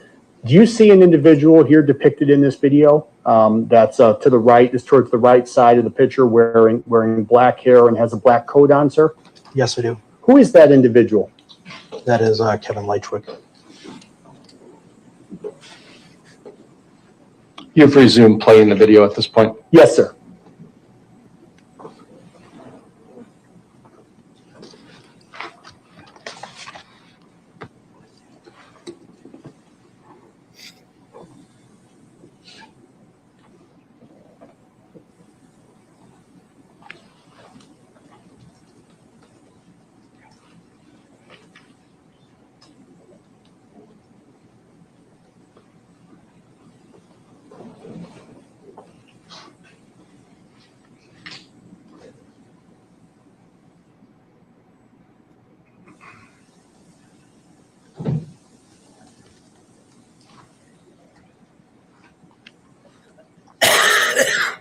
Wow, he looks really attentive there.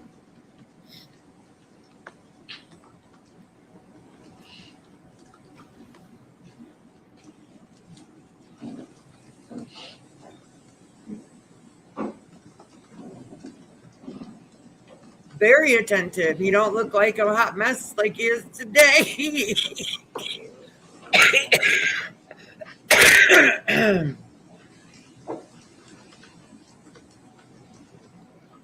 You know, I think if everybody in jail has PTSD, that's going to be spending the rest of their natural life there.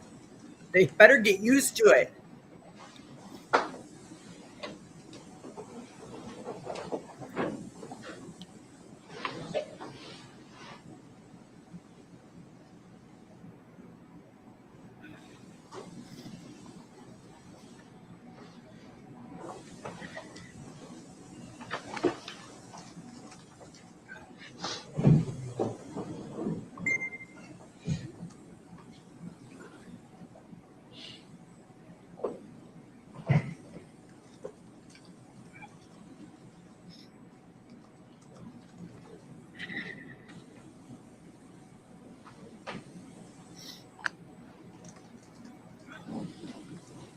And the state is stopping the video at 3:18 on December 1st of 2024. That's 3:18 and 29 seconds on the timestamp. Yes, sir. Thank you. Detective, that video that we just showed the jury, is that Mr. Lychwick closing out his storage unit? Yes, it is.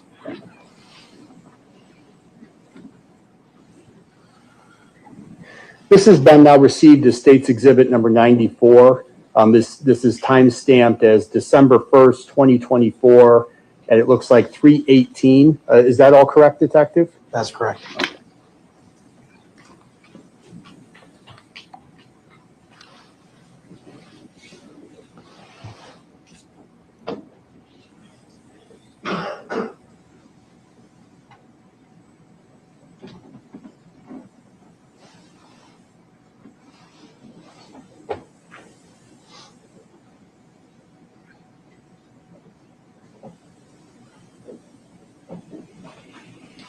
I'm stopping the video at 3:19:30 on December 1st of 2024. Detective, do you recognize the vehicle that is depicted at the top of this exhibit? Excuse me. Yes. I am Whose only vehicle is that, sir? There's Mr. Lychwick's vehicle. And continuing to play at 3:19:30.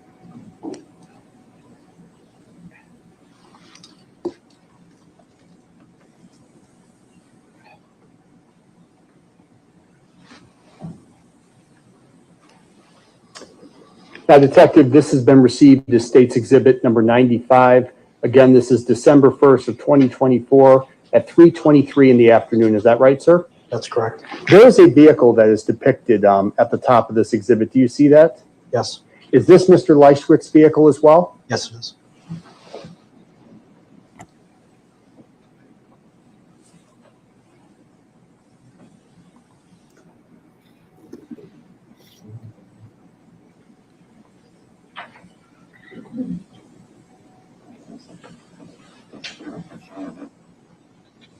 Stopping the video at 3:24:03 on December 1st of 2024.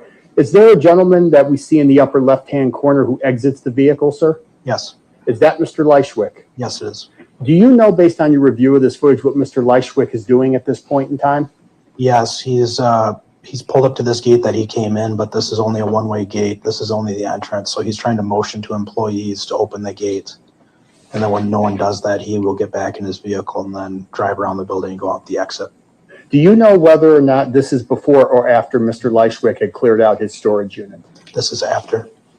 Resuming playing at 3:24 on December 1st, 2024, 3:24:03.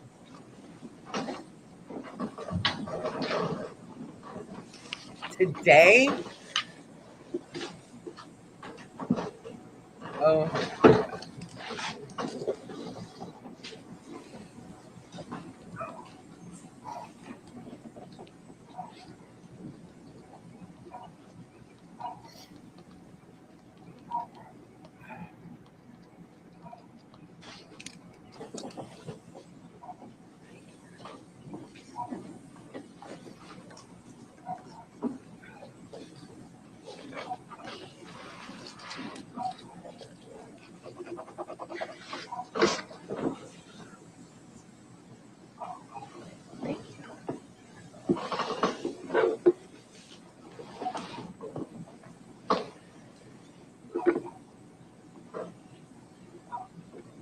And the state is stopping playing at 3:25:00 on December 1st, 2024. Detective, did Mr. Lychwick's vehicle remain at that gate for several minutes? Yes, And he attempted to get the attention of another U-Haul employee for the gate to be opened? that is correct. And he was unsuccessful in those efforts? That's correct.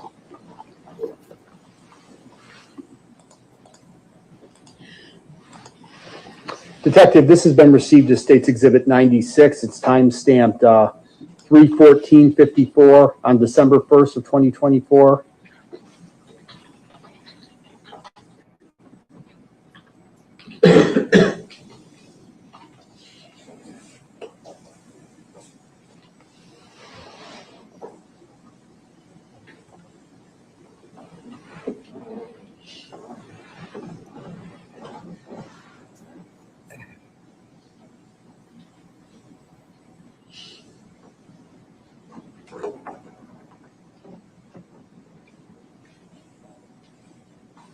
And the state is stopping at 3:15:35 on December 1st of 2024. Detective, is this Mr. Lychwick's vehicle entering the property or exiting?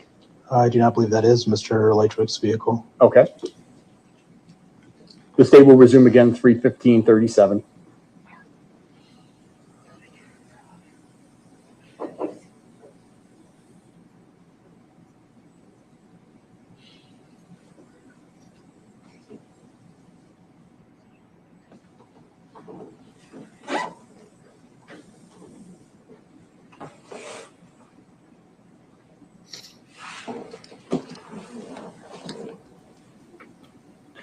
Detective, Mr. Lychwick drove a Kia, is that right? That is correct. Okay. This is State's Exhibit 97 that's been received. This is December 1st of 2024, 3:29 in the afternoon, is that right? That is correct. And this particular exhibit depicts the inside of the U-Haul facility, is that right? That is correct. Okay. The state will start playing at 3:29:59.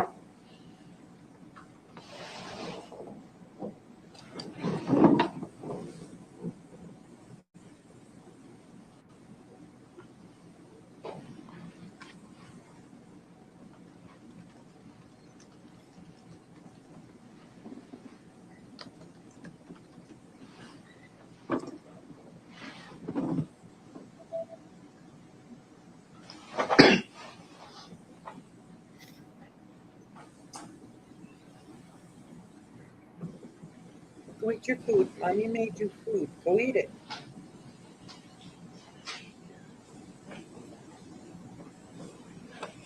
So the individual who was just depicted on this footage, that is not Mr. Lychwick, correct? No.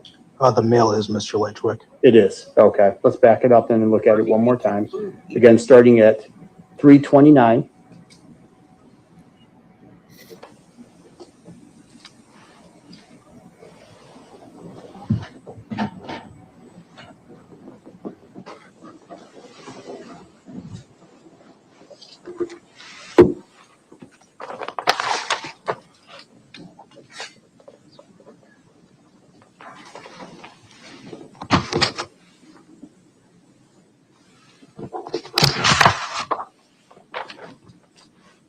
And we're stopping it at 3:30:30 on December 1st of 2024. Do you see Mr. Lychwick now at this point, sir? Yes, I do. Okay. Is he the gentleman who's wearing the black coat and blue jeans? Yes, yes. Okay.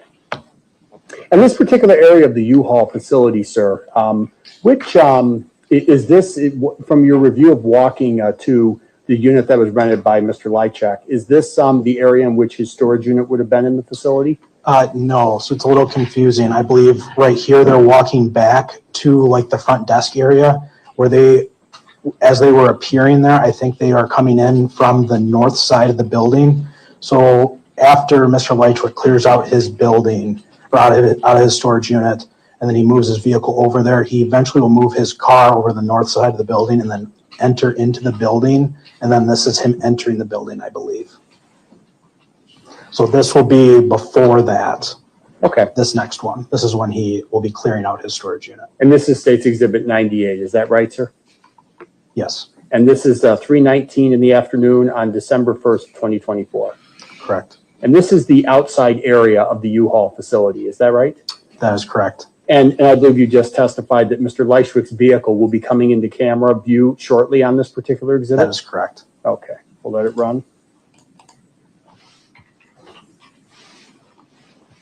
And stopping it at 3:15:19. Is that Mr. Lychwick's vehicle, sir? Yes, it is. Okay.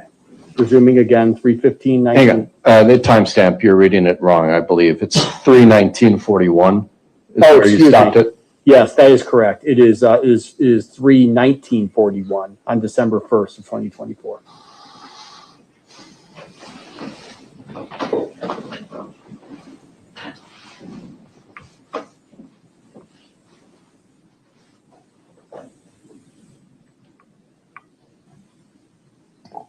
Excuse me.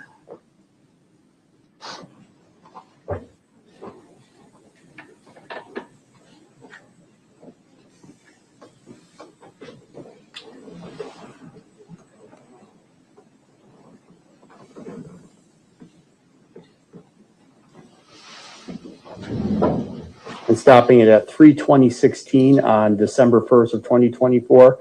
Do you see an individual depicted here who's exiting his vehicle now? Yes, Mr. Lychwick will exit the driver's seat. And does he pop the trunk area of his vehicle as well upon exiting the vehicle or before he exits the vehicle? Yes, he does. Okay. And at this point, Mr. Lychwick is the only individual who's in this particular vehicle from your review of the surveillance? That's correct. Letting this run again from 3:20:16.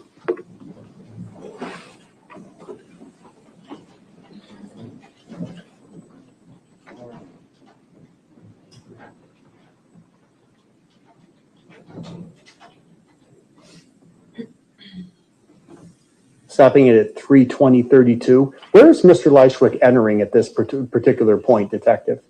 He's entering Building C, which that is a hallway that door leads to a hallway, and there are storage units on both your left and right side in this building. His unit is, it will be down this hallway and on the right, the way he's walking. I'm sorry. Resuming playing at 3:20:32.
Attorney Tambasco, it looks like the video's locking up just for a couple of seconds at various points. I think it's resumed again here. Okay. Would the court like me to go back or? Why don't you go back just a couple of seconds?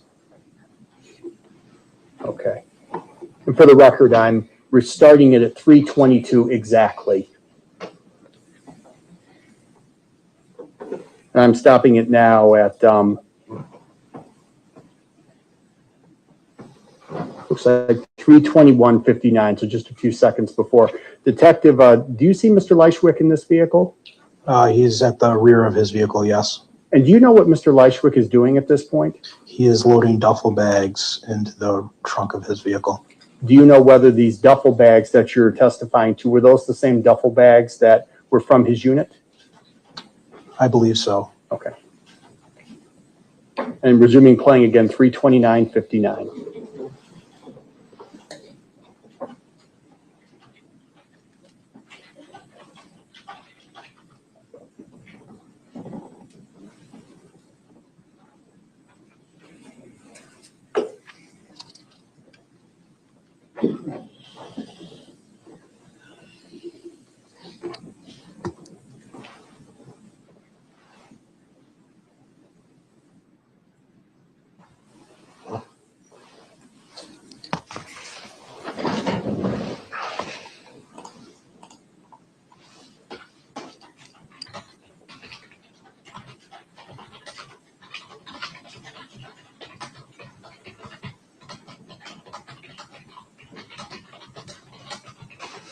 Okay. I'm stopping the exhibit at 32240. Detective, this has been received as State's Exhibit 99. This is time stamped as 3/14/28 on December 1st, 2024.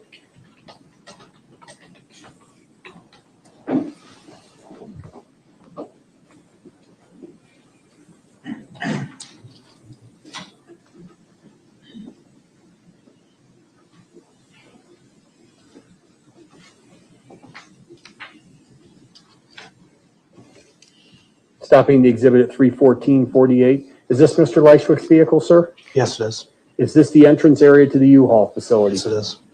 Resuming playing 3/14/48.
I'm stopping the video at 3:15:55.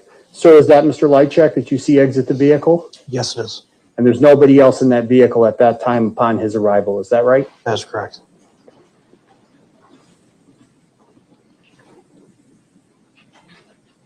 And I have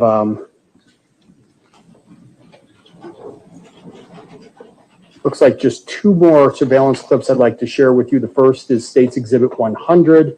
This is time stamped as 3/18/28. And again, just to orient the jury, this is again the front of the U-Haul facility, correct? That is correct. Okay.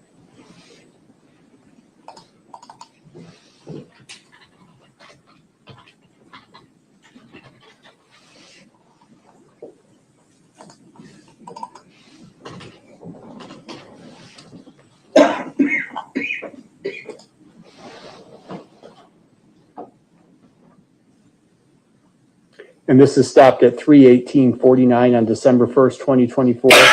This is Mr. Lychwick again, sir? That is correct. And this is him getting back into his vehicle after entering the facility?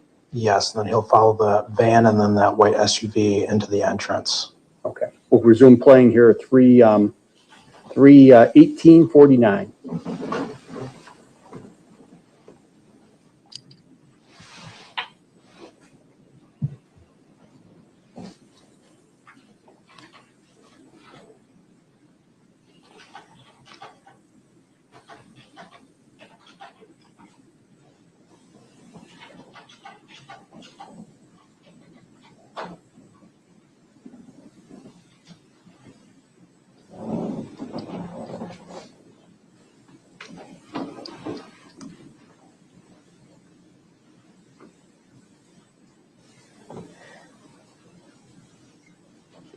Stopping the vehicle at the video 3/19/28.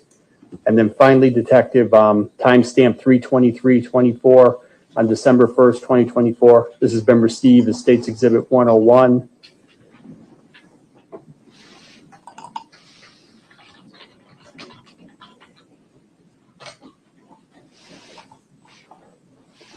Stopping at 3/23/34. Is this Mr. Lychwick's vehicle, sir? Yes, it is. And is that after he was unable to access the gate that we showed on a prior exhibit? He's actually driving up to it right now. So this is him. He has just left his storage unit because building C is the second one here. And his unit, he was parked on the far side. So he is fully loaded up and now he's going over to the initial fence that he came in and then he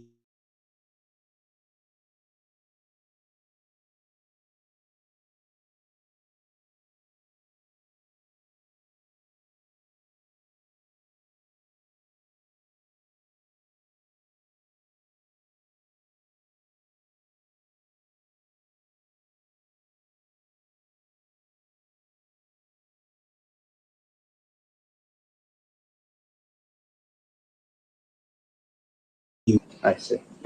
Okay.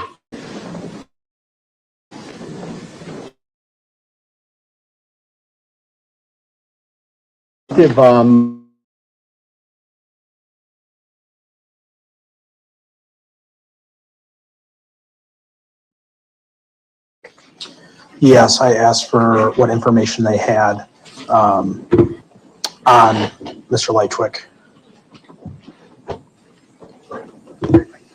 Okay. And do you know, ultimately, sir, whether you had testified earlier in this case that Mr. Lychwick's vehicle, you followed Mr. Lychwick's vehicle back to Waukesha County after he closed out his storage unit. Do you remember that, sir? Yes. And do you know whether there was a period of time in which Mr. Lychwick's vehicle was actually stopped? I don't believe it ever did stop. There was, from the moment he left the U-Haul, there was, the vehicle was always moving. Okay. Was there a point in time in which ultimately a traffic stop was effectuated on Mr. Lychwick's vehicle? Yes, And was that the same day that he was coming back from the U-Haul facility? that's correct. Okay. And do you know whether, as a result of that traffic stop, his vehicle was searched? It would eventually be after a search warrant was obtained. So the vehicle was seized initially, and then a search warrant was applied for and received? That is correct. And do you know what, if anything, what was found as a result of that search? Yes, I believe I called Detective Stern when I was at the U-Haul, informing him what I had observed on the cameras, where all of the items that Mr. Lychwick had loaded out of his storage unit were all in the trunk. And then Detective Stern told me later that a firearm was recovered in the trunk of the vehicle. Do you know whether any paperwork related to Mr. Lychwick's storage unit was found in that particular vehicle? Yes, so when I responded back to Waukesha after being at the storage facility, I assisted with going through some of the paperwork that was in the vehicle, and I also located some paperwork, specifically the U-Haul contract that Mr. Lychwick had with U-Haul for the dates of that storage unit from November 1st until December 1st. And as well as MapQuest directions from his address to that location. If I was to show you a copy of that paperwork here today in court, would you recognize it? Yes, I would. Okay. Your Honor, this is another physical exhibit. It's been marked as State's Exhibit 149. I'm happy to show Mr. Lychwick a copy as well. I would ask permission to approach the witness to show him this exhibit. Mr. Lychwick, would you like to see Exhibit 149? All right, the defendant just adjusted the collar on his jacket, but is refusing to acknowledge the court. So therefore, Attorney Tambasco, you may approach. Thank you so much.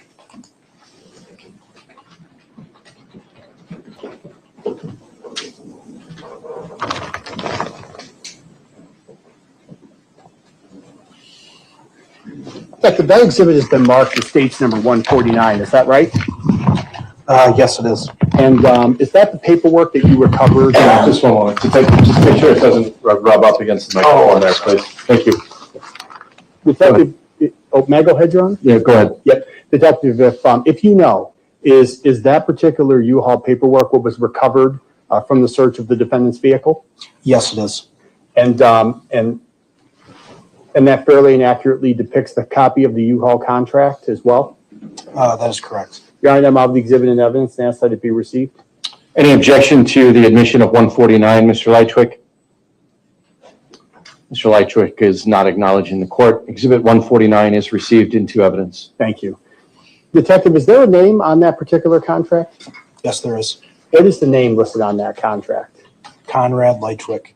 And do you know anything in reference to the name Konrad of any significance in this case? Yes, I do. And can you explain that? I know Mr. Lychwick goes by the first name of Konrad. And when the individual who rented that particular storage unit did so, does there an address that particular person provided? Yes, they did. And what address was provided?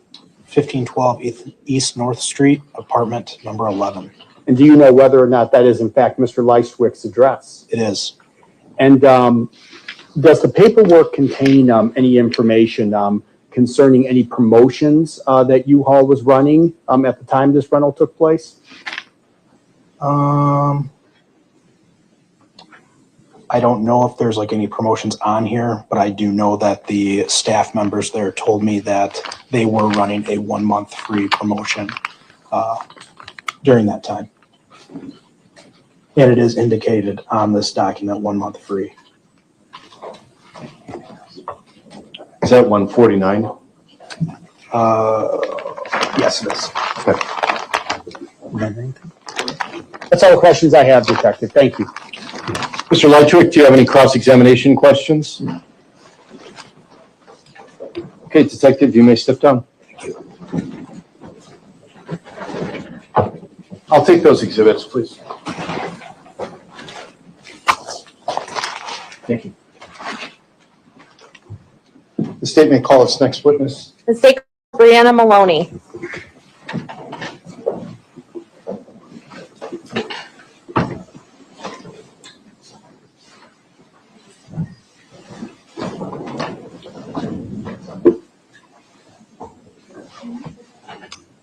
Ms. Maloney, you can come all the way up here to the witness stand to my left. When you get up here, please remain standing and raise your right hand to be sworn in by my clerk.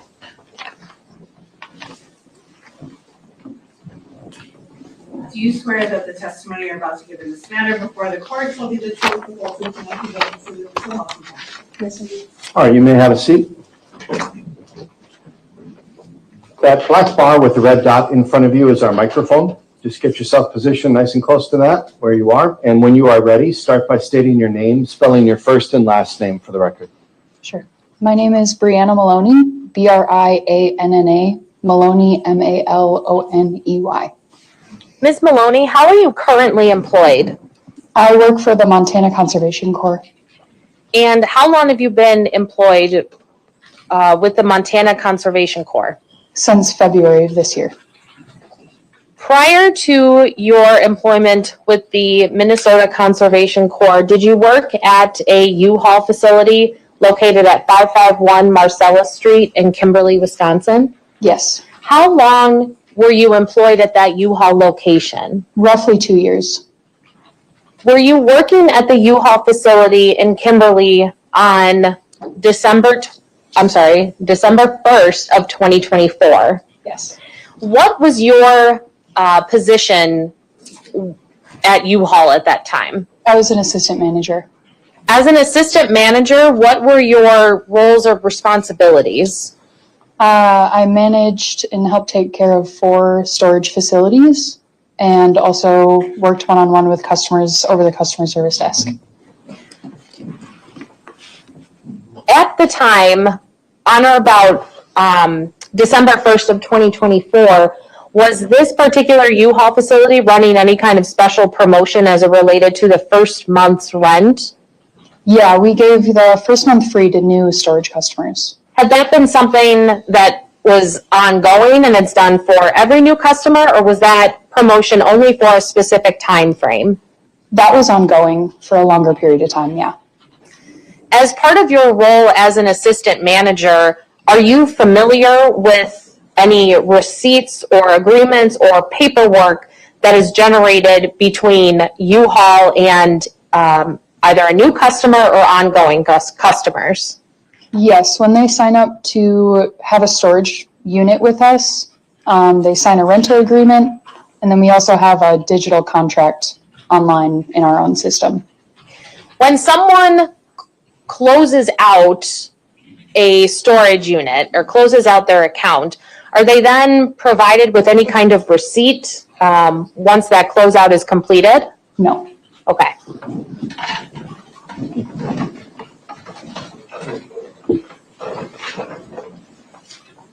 Can I change the last answer, actually? It is provided if they want it. Okay, thank you for clarifying. Permission to approach? You may. Now, Ms. Maloney, I'm showing you what has been marked as State's Exhibit 149. There are several documents in individualized heat-sealed portions of this plastic, and I would just ask that you review each one and then let me know when you're finished.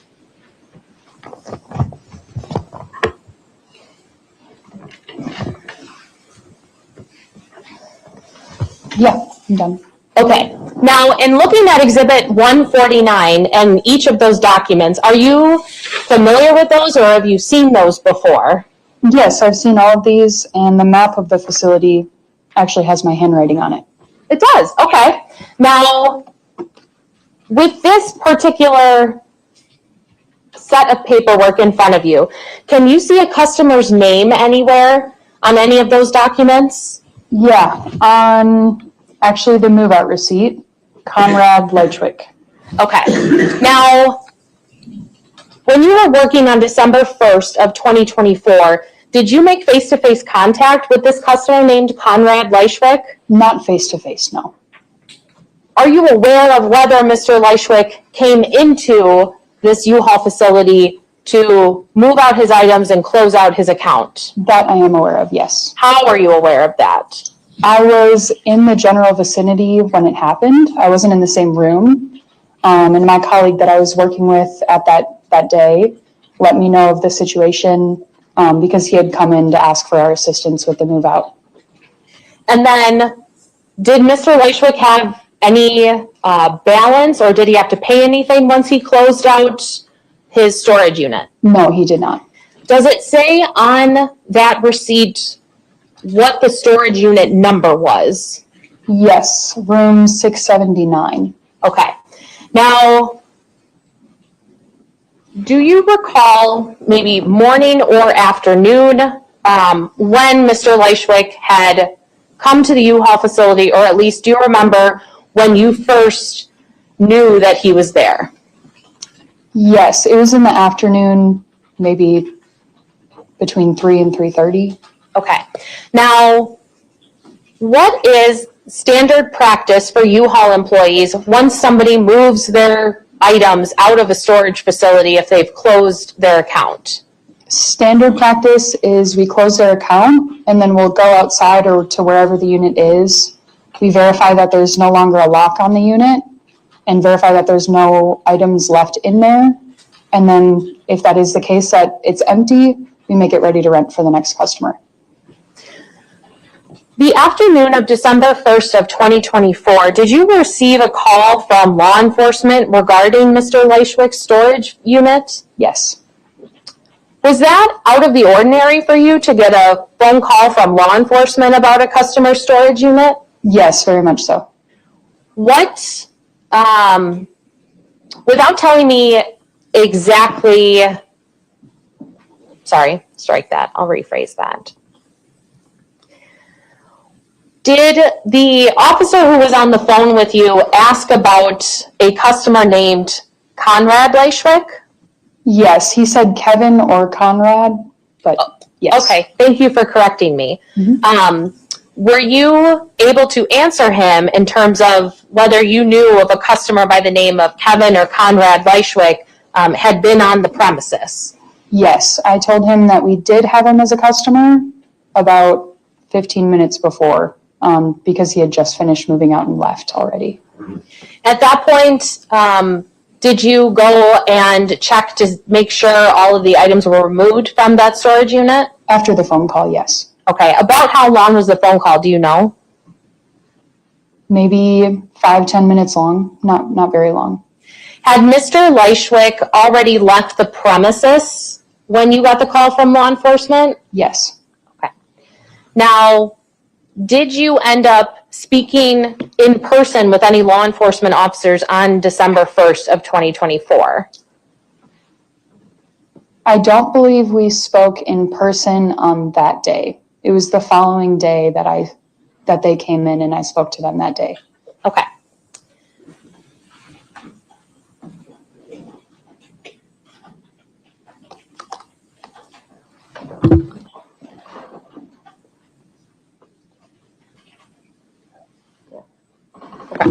And when you checked that storage unit, it was completely empty. Is that fair to say? Yes, correct. Okay, I do not have any other questions for this witness. Very well. Mr. Lychwick, do you have any questions for this witness on cross-examination? All right, Ms. Maloney, you may sit down. Thank you. Could you hand that exhibit to me, please? Yes. Thank you. Attorney Tom Bosco? David Plata, Your Honor, be our next witness.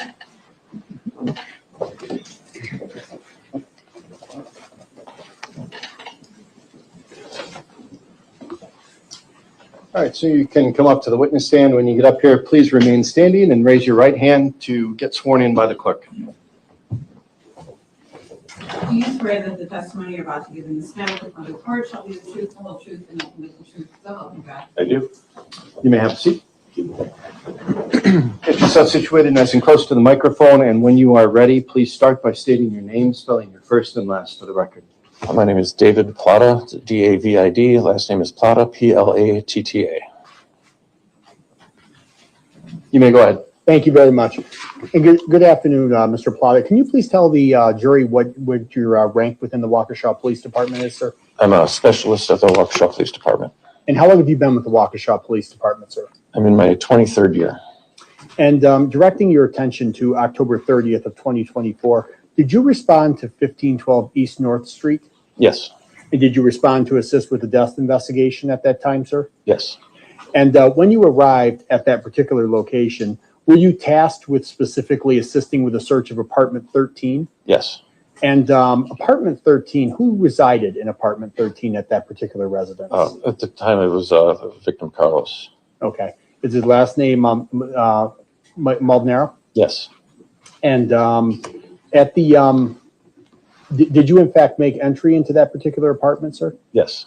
And when you made entry into the apartment, can you describe the condition of that particular apartment? The apartment looked like a normal apartment, normal life. There didn't appear to be any sort of signs of a struggle. Didn't appear to be anything in disarray. It was a lived-in look in the apartment with nobody in it. Did it appear to you to be fairly clean? Yes.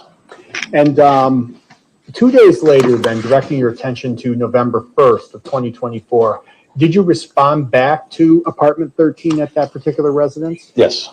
And were you tasked or were you specifically doing something specifically at apartment 13 on that day, sir? Yeah, we were doing a more thorough investigation for suspicious circumstances, and it involved photography, a more detailed search of the apartment, and looking for any sort of signs of other evidence. Did you process that particular apartment using a concept known as blue star latent bloodstain reagent? Yes. And is reagent spelled R-E-A-G-E-N-T? Yes. And can you tell the jury what that is? Blue star reagent is basically a different version of luminol. It will cause fluorescence if there's a presence of blood. We use that to see if there's any of the stains in the apartment were possibly blood. Throughout the apartment, I tested numerous different locations of stains. The only spot that had a slight reaction was the bathroom sink. However, which was a very minimal reaction, upon examining that, we did not observe any sort of blood or tissue or anything that was in the sink or around it, and the reaction was so minimal, it was determined that it could have been just through natural use of the sink for shaving or other situations.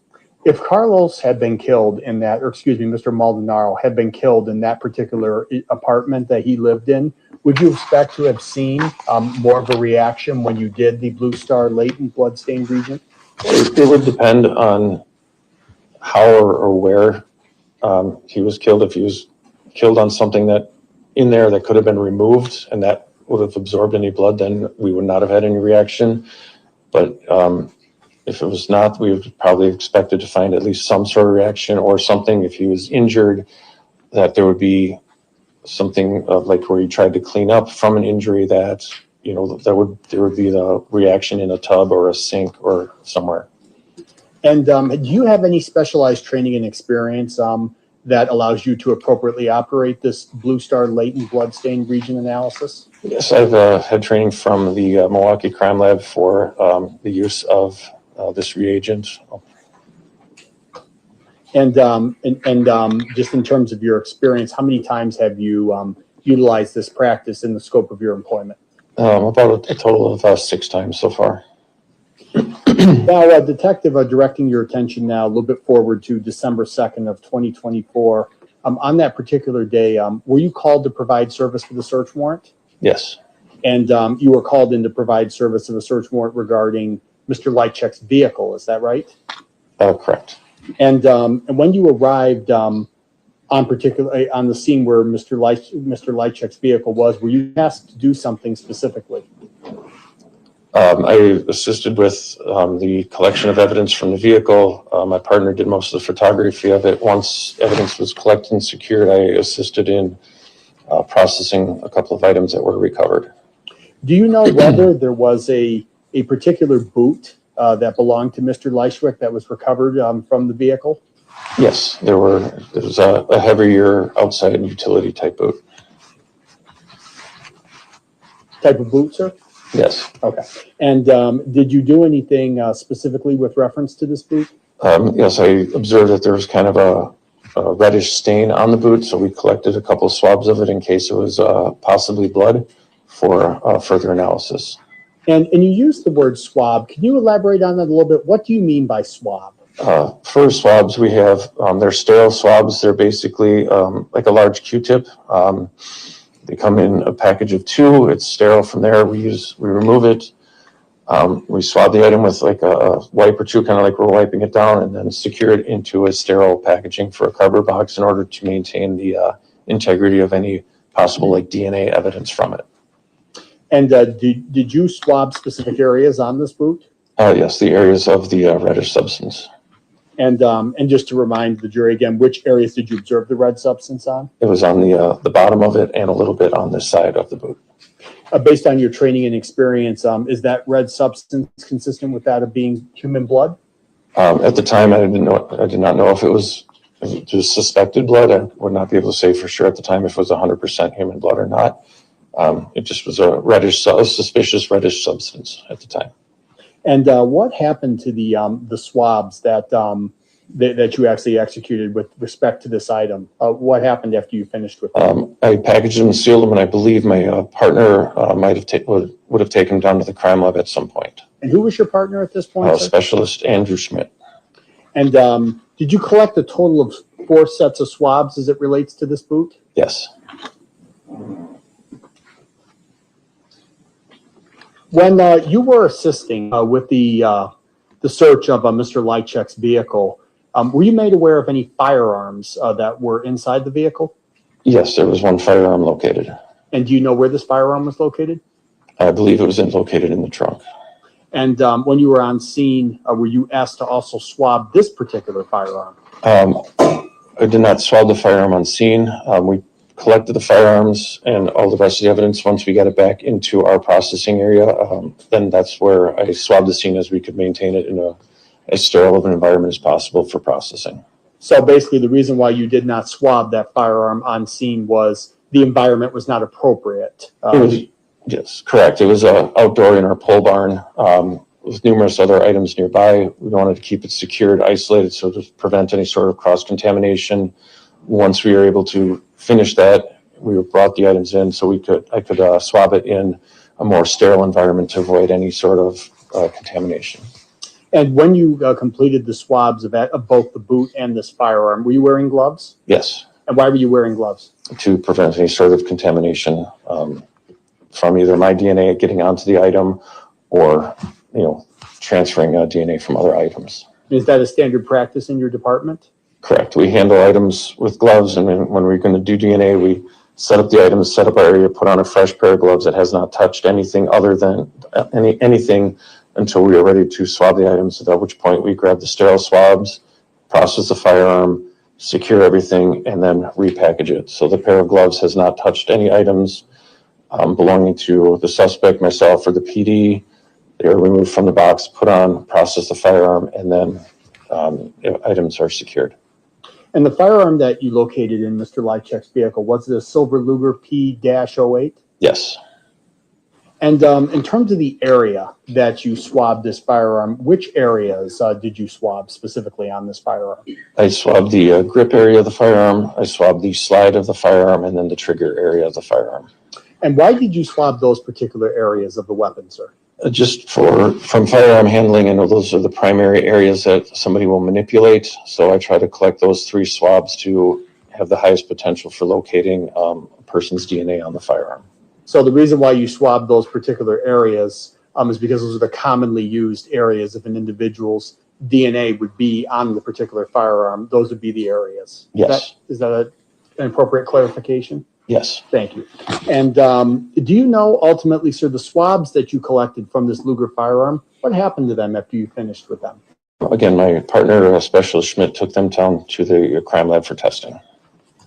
And do you know whether the crime lab is able to do a further analysis of these types of swabs when they receive it? Yes. Just 1 second, sir. Yeah.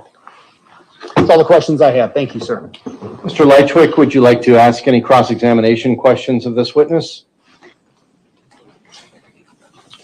All right, Specialist, you may sit down. Thank you, Your Honor.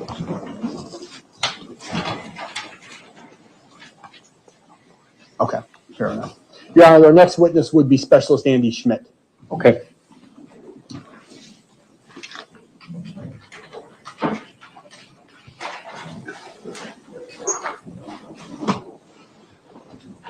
Specialist, you may come all the way up to the witness stand here. When you get up to the chair, please remain standing and raise your right hand to be sworn in by the clerk.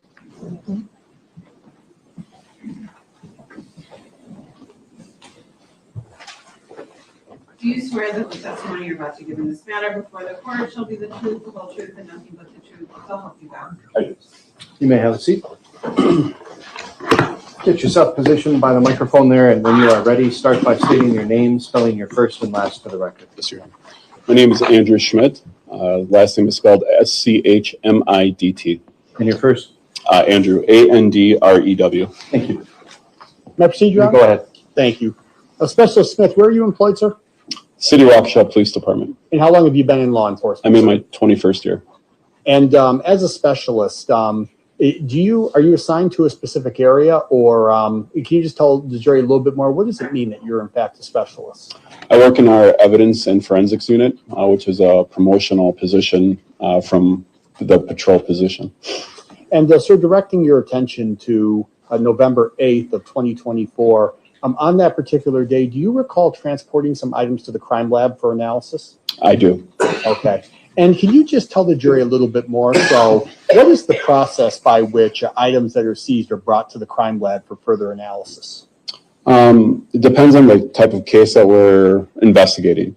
The crime lab has certain limits to what can be submitted, or they have limits on how many items can be submitted depending on the, area of study that you want the crime lab to analyze.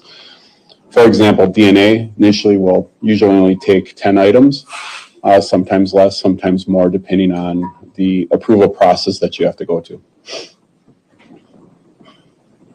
And so when an item is submitted to a crime lab for further analysis, what is sent to the lab memorialized in some manner? Yes, they have us write up a transmittal, which describes the item, the property number that is associated with the item that we're taking down there, as well as information on the case as well. Okay. And so are you familiar with these transmittal forms, meaning if I was to show you that here today in court, would you recognize it, sir? Yes. Okay. Madam Clerk, at this point, I would ask that we show the witness what has been previously marked as State's Exhibit 109.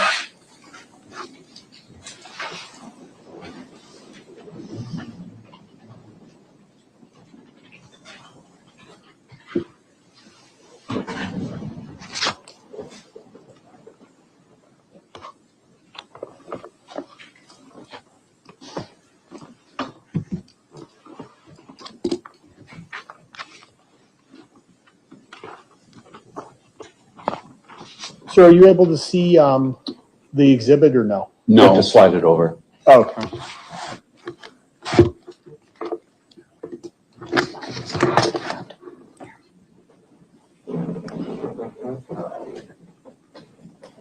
Oh, there it is. Okay. All right. Now are you able to see it, sir? Yes. Okay. And sir, is this the normal routine form that would contain what you submitted to the crime lab, sir? Yes. Okay. And that fairly and accurately depicts the form that you would normally submit to the crime lab? Yes. Okay. And that's what you submitted on this particular day, is that right, sir? That's correct. Okay. Your Honor, I now move the exhibit into evidence and ask that it be received. Mr. Lychwick, any objection to Exhibit 109 being received? It will be received. Okay. Now, so in terms of this particular item, did you transmit to the crime lab several different items that are identified as white rope? I did. Okay. Do you know the significance of that white rope in terms of the investigation? I'm aware of it, yes. Okay. What is the significance, sir? White rope or rope-like substances had been located around the victim. And we had also, and that white rope in particular on this transmittal was obtained during the autopsy process. Okay. And so on this particular date as well, did you submit a cardboard box that contained copper-colored metal projectiles? I did. And what is the, in fact, did you submit 2 cardboard boxes containing projectiles? Yes. And what is the significance of these projectiles, sir? Those projectiles were located within the tarp where the victim had been located. Okay. And so these 2 projectiles had come from the victim in this case? Yes, that's what it was believed. Just one moment, sir. You were saying? Yeah. And to clarify the location of each projectile, one came from the victim's head, is that right? I wasn't at the autopsy, I just had picked them up, but according to the transmittal, yes. Okay. And then the second one came from the victim's torso? Yes. Okay.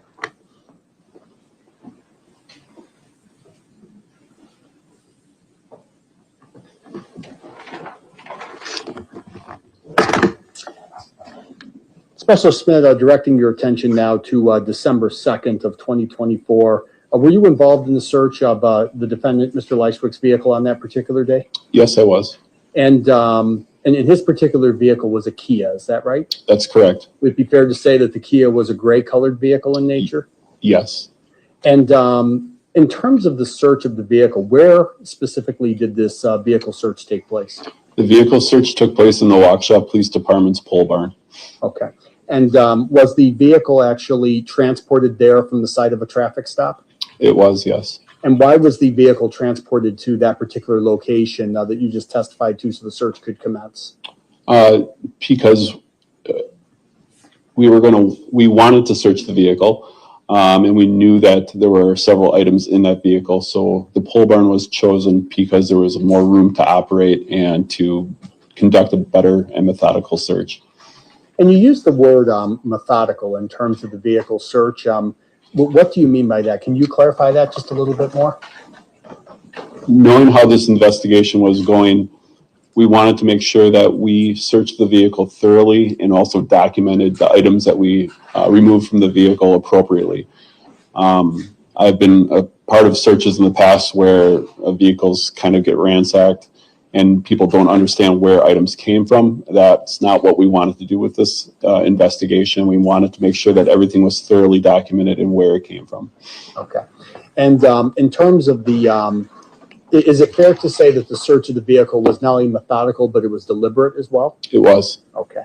And were certain measures or steps taken in order to preserve the integrity of the vehicle search when it was conducted? Yes. Can you please tell the jury what were those steps, sir? Each compartment of the vehicle was searched individually. And as items were removed from that vehicle, we had placed clean white tarps down on the ground. So that way we wouldn't get anything dirty or contaminated. Each of those white tarps was labeled with the compartment of the car that it came from.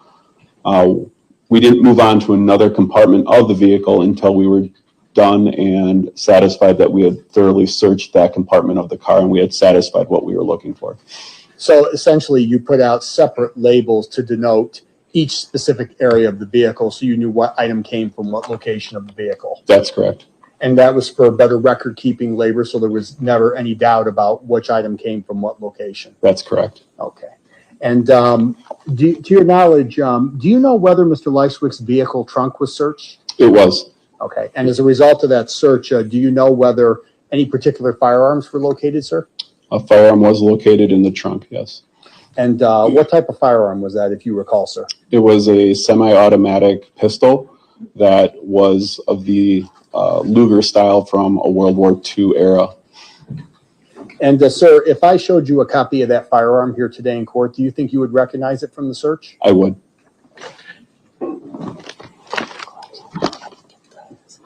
Okay.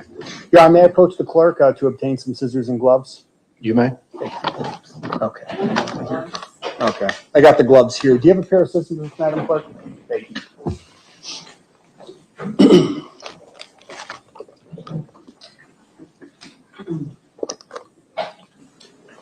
Yeah, this has been previously marked as State's Exhibit number 157. I would ask the court's permission now to approach the witness so I can show him this specific exhibit. Mr. Lychwick, would you like to examine 157 first? All right, Mr. Lychwick looked at the court and did not acknowledge the court, so Attorney Tombasco, you may approach with it. Thank you very much.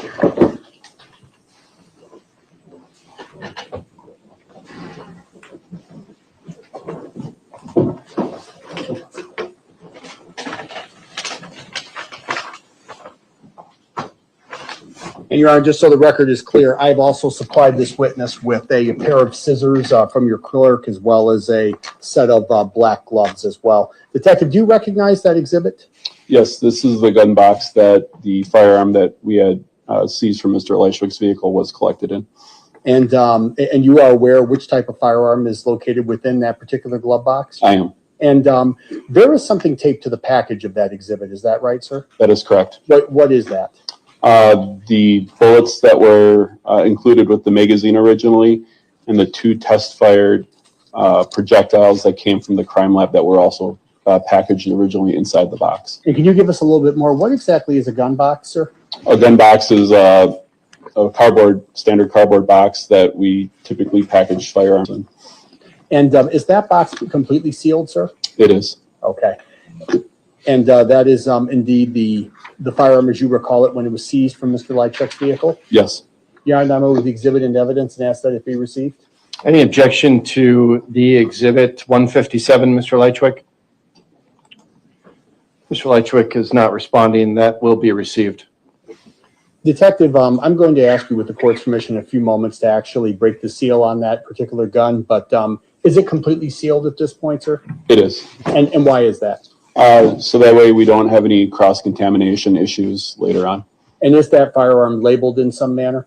Yes, there is a bar-coded label on the front of it, as well as labels from the crime lab from where they processed and analyzed it. And before I actually ask you to break the seal, is that firearm been rendered safe, sir? It has. Okay. There's no ammunition in the weapon at this point? No. Okay. But are there some bullets that are on the exterior of that gun case as well? There are. Okay. And is that how you found that, or can you provide the jury with a little bit more information concerning that? I had, knowing that this firearm was going to be brought in for an exhibit, I had removed the packaging that was included inside the box. Prior history with courts, sometimes the judges don't want ammunition inside the box, so I wanted to remove it ahead of time if it was not going to be allowed. And Your Honor, at this point, I know it's a very sensitive exhibit, but I would ask that the witness be allowed to break the seal and then publish by walking back and forth to show the jury the firearm. Any objection to that proposal, Mr. Lychwick? Hearing none, I will grant that request. And before we do that, actually, I thought of one other thing as well. Is there a magazine, sir, that's still contained in that box as well? There is. Okay. Is that the magazine that came from that particular firearm? It is. Okay. I would ask now that the witness be allowed to break the seal. All right, you may proceed.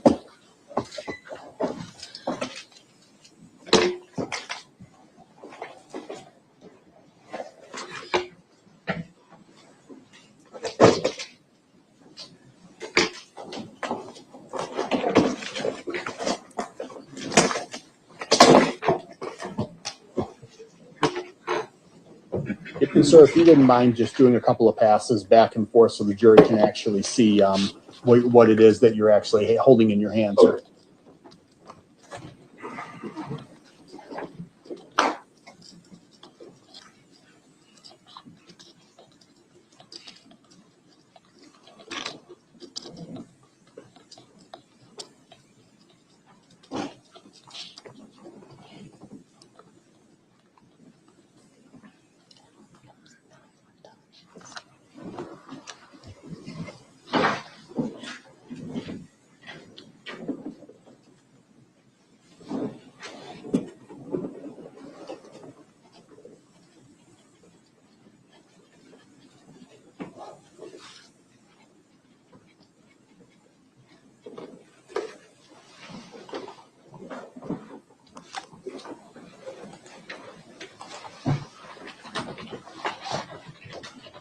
The record will reflect that the witness has displayed the contents of the box. The firearm is still zip tied to the box, so it was displayed in that fashion back and forth to the jury. Thank you very much, Your Honor. Specialist Schmidt, when that firearm was discovered, was there anything in particular that you located of evidentiary value on the barrel? There were some blue rags that appeared to be like shop rags that were attached to the firearm with several rubber bands. Okay. And when the search was completed, was that disrupted in any way, or was that just the way that you found it? That was just the way we had found it. So you didn't add either the towel or the rubber bands when you transported it back to your evidence room for safekeeping? No. Now, Specialist Schmidt, when you were engaged in the search of this particular vehicle, did you locate any ammunition that correspond to that particular firearm? Yes. Okay. And if I showed you that here today in court, would you recognize it from that particular search? Yes. Okay. Detective, Specialist Smith, did you transport any of the projectiles that came from the victim in this case? To the crime lab? Yes, sir. Yes. Okay. And so would you recognize them here today in court if I showed them to you? Yes. And Your Honor, once again, I have two physical exhibits here. They're marked as 155 and 156. I'm happy to show them as well to Mr. Lychwick. I would ask that I be allowed to approach the witness after doing so and show these to him. Mr. Lychwick, would you like to see exhibits 155 and 156? Mr. Lychwick is not responding. Attorney Tombasco, you may approach the witness. Thank you.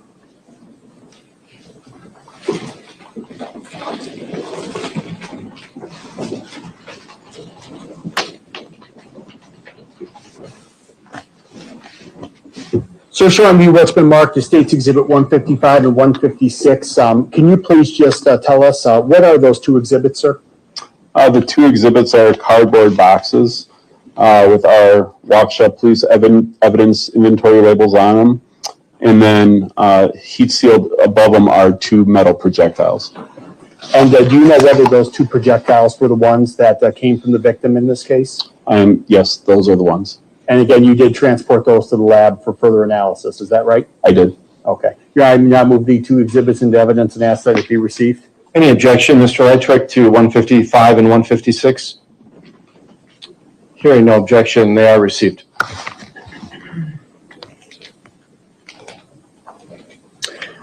Thank you. Justice Nelson, I asked you a few moments ago about some of the towels that were found on the Luger firearm. Do you recall that, sir? Yes. Okay. Why were those not disturbed when you located this firearm in the defendant's trunk? Given the circumstances of this investigation, it was decided to not disturb them or to try to remove them. Our expertise in firearms is pretty substantial. However, the crime lab has better quality control and they're able to better process those items more than what we're capable of.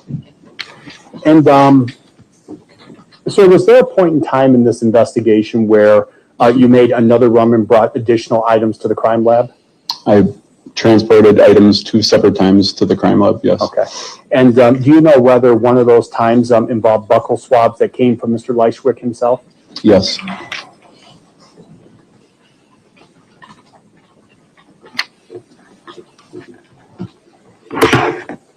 Madam Clerk, can I just have this next exhibit displayed for the witness as well?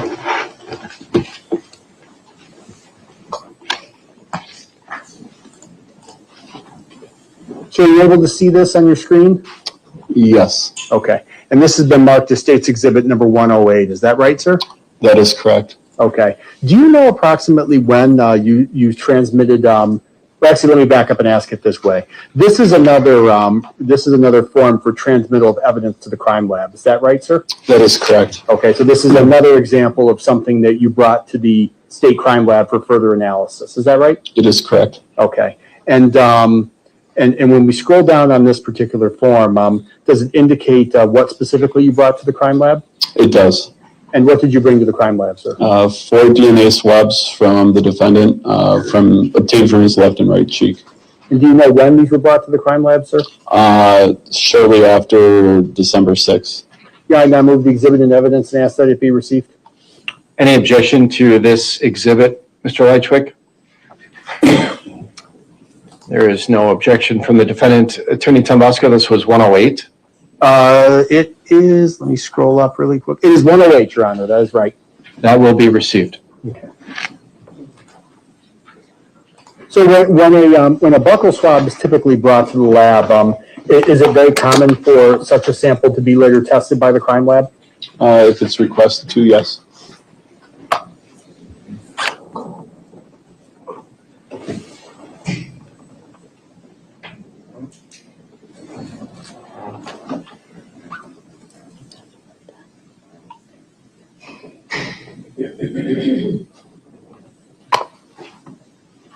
So you mentioned just a few moments ago that you had made a third trip with items that were recovered to the crime lab. Do you recall that, sir? Yes. Do you recall when you made that trip, sir?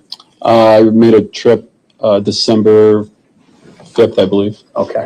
And so when you made that trip or before you made that trip, would you have also filled out a transmittal form for that particular trip as well? Yes, each trip to the crime lab requires its separate transmittal. Okay. And so are you able to see a form that's, well, it's been marked now as State's Exhibit 110 on your screen? The exhibit number isn't there, but I do see the form. Yes. Okay. And Your Honor, for the record, I would ask that this exhibit be referenced as State's Exhibit 110. There is no number on it, but that's what I would be requesting. I'm sorry. There was a cop and I missed. Sure. I would be asking that this be marked as State's Exhibit number 110. Sure, it will be. Just make sure that when it gets into the record, it has that appropriate sticker on it. Sure, absolutely, Your Honor. And so you are able to see this exhibit as well, is that right? Yes. Okay. Now, on this particular exhibit, does it indicate whether some particular swabs were sent to the crime lab? Yes. And specifically, does it indicate several swabs for DNA from several boots? Yes. Do you know whose boots these are that were swabbed? These were boots that were located in the defendant's vehicle. So these were Mr. Lychwick's boots? Yes. And in addition to that, does it also indicate whether a swab of a particular firearm was administered or submitted as well? Yes. And that was a Luger pistol? Yes. And that was the same Luger pistol that you found in the defendant's vehicle? Yes. Yeah, I now move the exhibit in evidence and ask that it be received. Any objection to the receipt of Exhibit 110, Mr. Lychwick? Hearing none, it will be received. Specialist, do you know whether the boots that were swabbed were seized by the police in this case? They were. We wouldn't swab them without seizing them. Okay. And if I showed you those here today in court, would you be able to recognize whether those were the boots that were actually seized? Yes. Okay. Your Honor, for the record, these have been marked as State's Exhibit 150 for the right and State's Exhibit number 150A for the left boot. Once again, I'm happy to show them to Mr. Lychwick if he would like. I'd be asking you to approach the witness. Attorney Tomasker, you said 150 and 150A? Correct. 150 is for the right boot and 150A is for the left boot. Mr. Lychwick, would you like to examine those before they are presented to the witness? Mr. Lychwick doesn't respond. Despite making eye contact with the court, you may proceed. Thank you.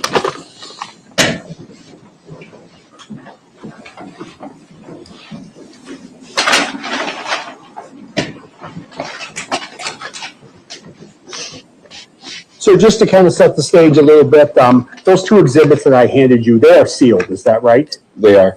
And is that the common procedure for evidence that is seized, that it is sealed in that manner? Yes. And is that, again, to prevent any contamination?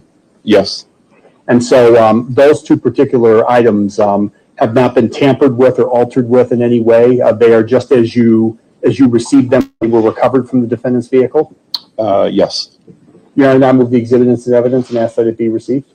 Any objection to the admission of 150 and 150A? Hearing none, it is received, or they are received. Thank you. And I would be asking at this point for the court to allow this witness to break the seal on these items and again show them to the jury. Any objection to that process, Mr. Lychwick? Hearing none, you may proceed.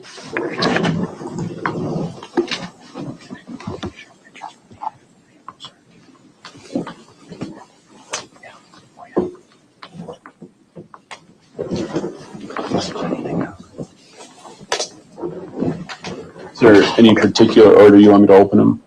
No.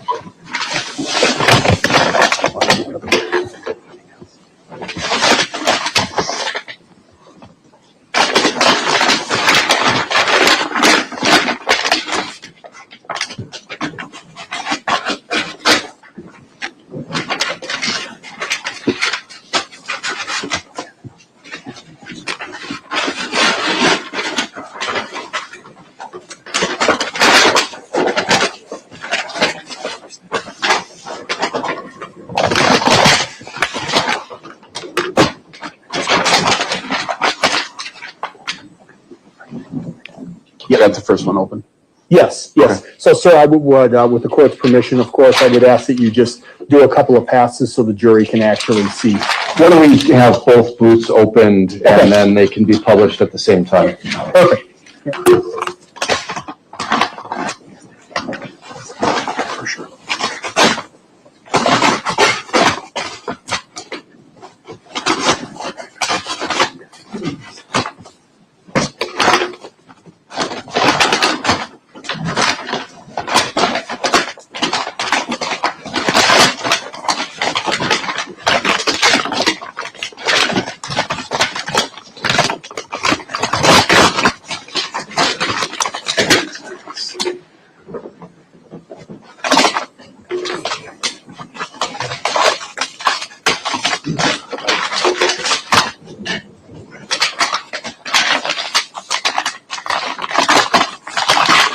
You want me to hold them up together? Or? Yes, please. This is 150. This is left and right. And Your Honor, I would just ask, is the witness able to stand and actually show them that way? It might be easier for the jury to see if we do it that way. That's fine.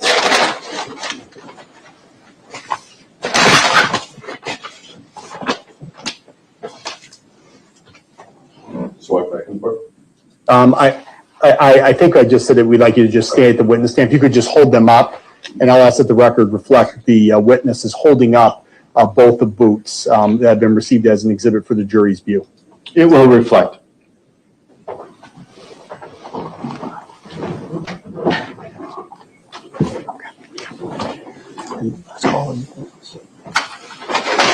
Okay, so I have no further questions, Your Honor. Thank you. All right.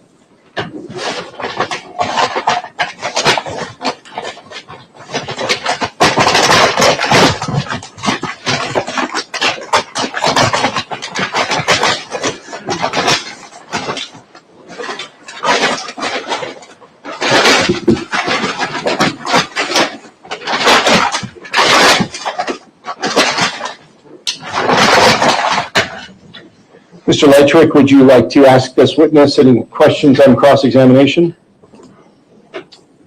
Mr. Lychwick does not acknowledge the court. Therefore, specialist, you may step down. Thank you.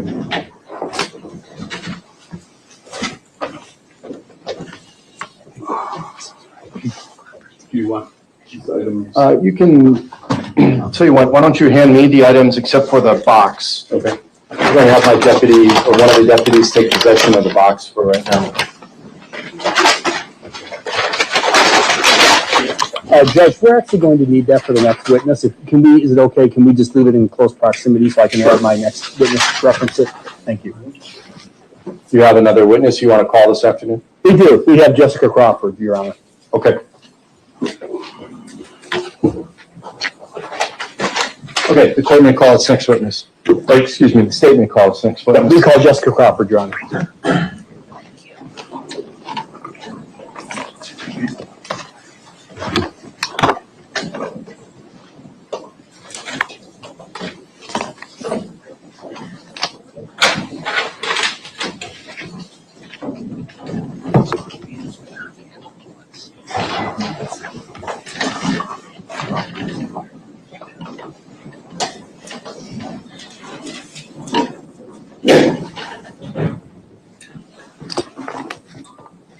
Ms. Crawford, you can come all the way up to the witness stand here. When you get up here, please remain standing and raise your right hand to be sworn in by the clerk.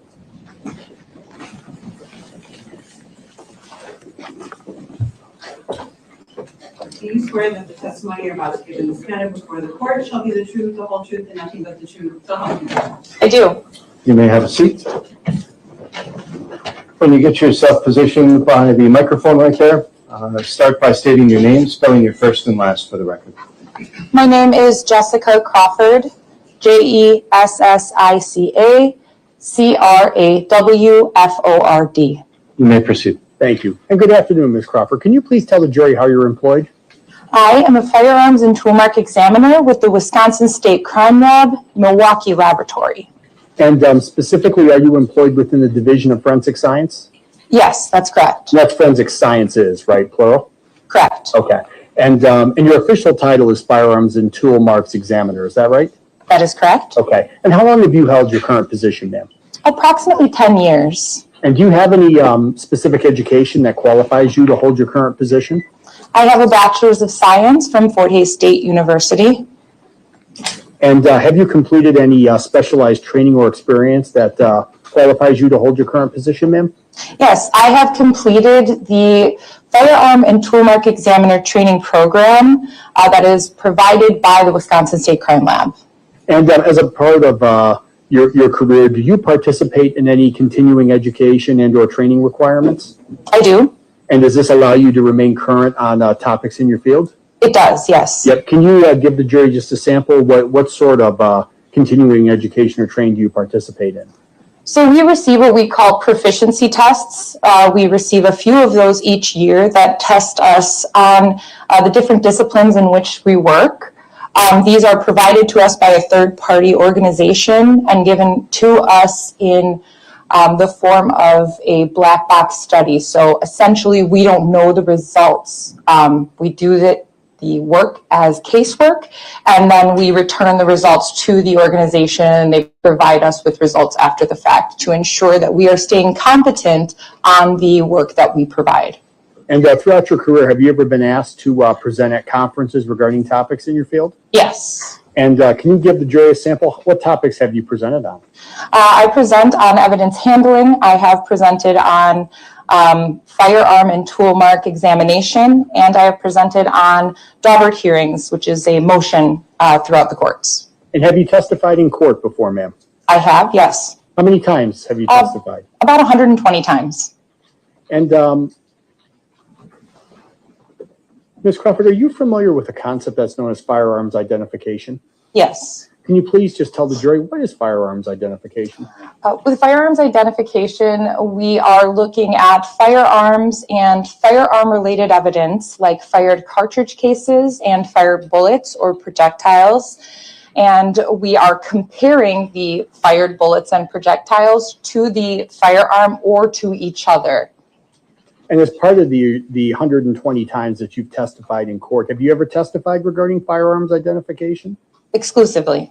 Okay, so 120 times you've testified have all been related to firearms identification. Yes. Okay, and the specific training and experience and education that you've just defined, is all of that in relation to that particular topic, firearms identification? Yes, it is. Okay.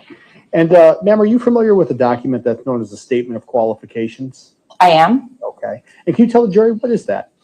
A statement of qualifications is essentially a working resume. So it will have information regarding the work that I have done, the trainings I have done, the testimonies I have done within my time frame at the Wisconsin State Crime Lab. Okay. And ma'am, well, Madam Clerk, if we could just project this on the witness's screen. Ms. Crawford, I'm just going to show you this document. It's been previously marked as State's Exhibit number 113, and I'm going to ask if you recognize it. Yes. Okay. Is this your statement of qualifications, ma'am? This looks like the first page of it. Yes. Okay. I'm going to scroll through and just let me know if it all looks correct. Yes. Okay. And this is your statement of qualifications, is that right? It is, yes. Okay. And as part of your career, is it an expectation that you maintain this type of document? Yes. And that is so you can testify in court regarding what you do on a daily basis? Correct. Yep. Your Honor, I now move the exhibit into evidence and ask that it be received. Mr. Lychwick, any objection to Exhibit 113? The defendant does not respond. The exhibit will be received. And Your Honor, at this point, I would ask that the court receive Ms. Crawford as an expert witness pursuant to WSCStat 907.02 subsection 1, specifically in the field of firearms identification. That is for the jury to determine. Okay. Ms. Crawford, in relation to your work at the Wisconsin State Laboratory, do you receive firearms for identification and testing? I do. And when a firearm comes to you for testing, what is the procedure that you follow? So when I receive a firearm, I will first examine that firearm to ensure that it hasn't been manipulated or damaged. Then we create a worksheet where we indicate all of the different manufacturing make information on the worksheet.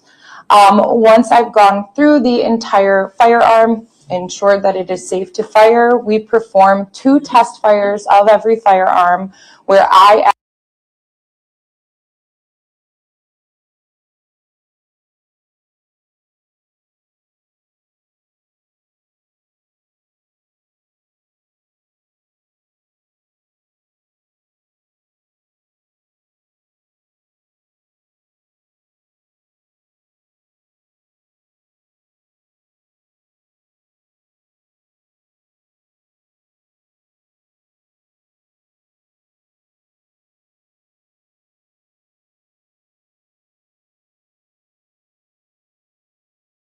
actively go into a shooting range and fire and collect the ammunition fired from the firearm.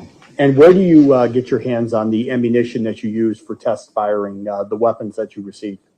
We have a reference library of ammunition that we use to do all test firing with. And the procedure that you just explained to the jury, is that followed each and every time, ma'am? It is. And why is it important that you follow that procedure each and every time? For the quality control aspect of the work that we do to ensure that things are being done accurately and complete. And after you finish test firing the weapon that is sent to you, do you complete or memorialize your findings in some sort of document? Yes. And what is that document? Well, we do have notes, and then we also will write a report, and that report will have our findings. And is this report known as a firearms identification report? I believe it's a Wisconsin State Crime Lab report, but it is my report that indicates the firearms work. I see. And is that something that that you do each and every time you finish, is fill out that report? That is correct. Okay. Now, then, as it relates to this particular case, do you know whether your lab received a firearm for testing that you analyzed here? Do you have a laboratory number you could provide me? I'll tell you what, maybe I can do even one better, ma'am. Do you know whether you completed a report in reference to a firearm in this case? Yes, I do believe I did. Okay. And if I was to show you a copy of that report here today in court, would that assist you in your testimony? Yes. Okay.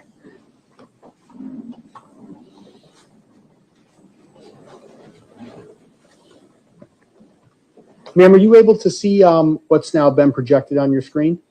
I can, yes. Okay. And this is marked as State's Exhibit number 114, is that right? Yes. Okay.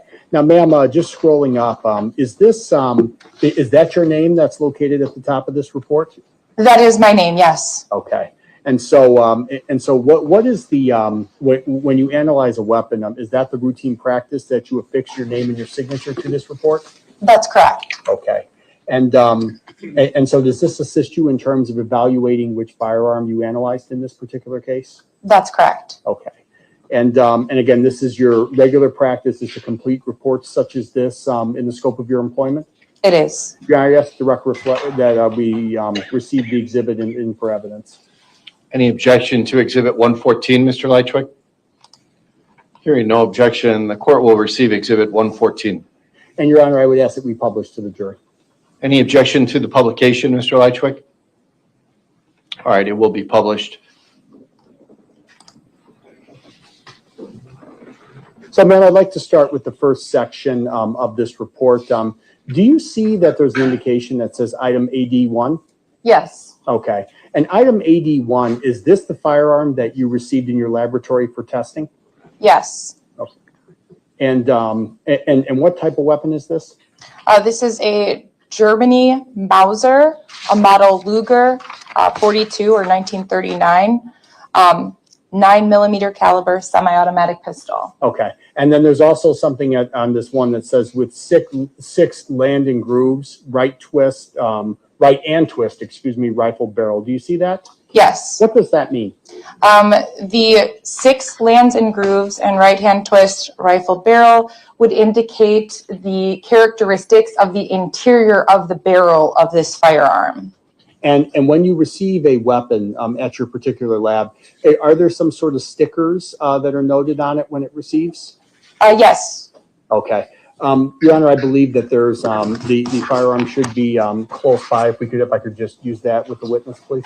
Sure. The witness can use the gun box right there, which is identified as Exhibit 157. Okay. Thank you very much.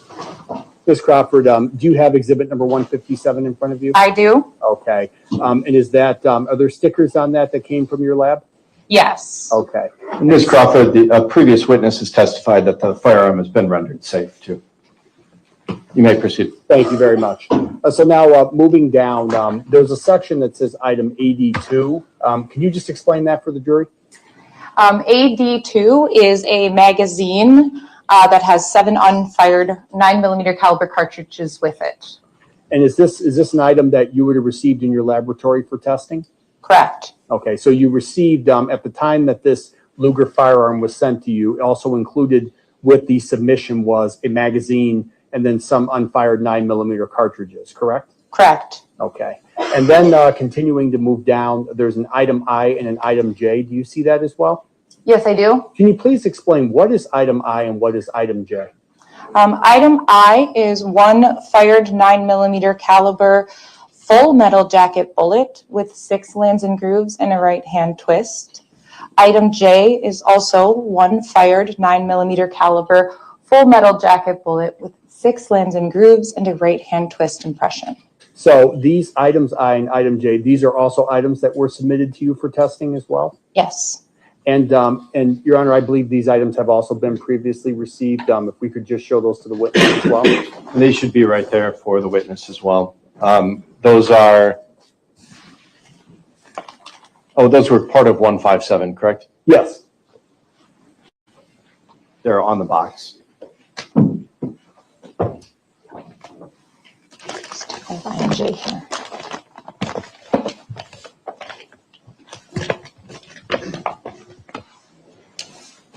Oh, I'm sorry. Item I and J, Attorney Thompson, did you pull out exhibits 155 and 156? I did, yes, they were up there. Those are the projectiles recovered from the victim's head and torso during the autopsy. Sure. So just so the record's clear, then with reference to item I and item J, those refer to exhibits 155 and 156. Thank you very much. So you have those in front of you, ma'am, as well? I do. Okay.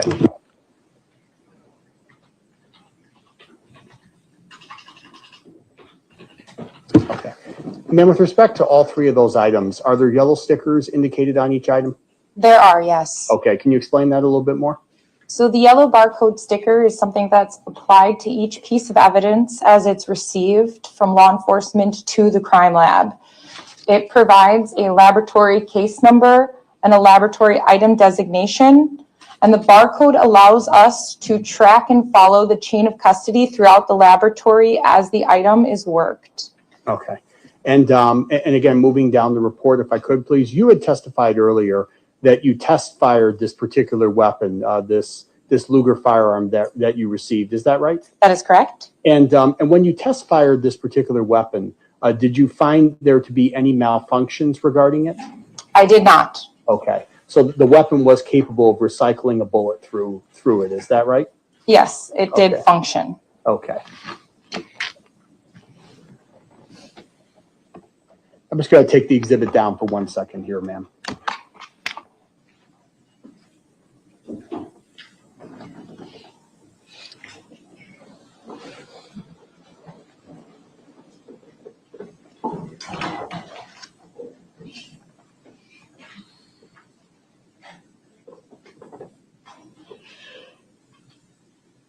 Actually, Madam Clerk, can we bring the exhibit back up to the witness at this point? Just for the witness? Yes, please.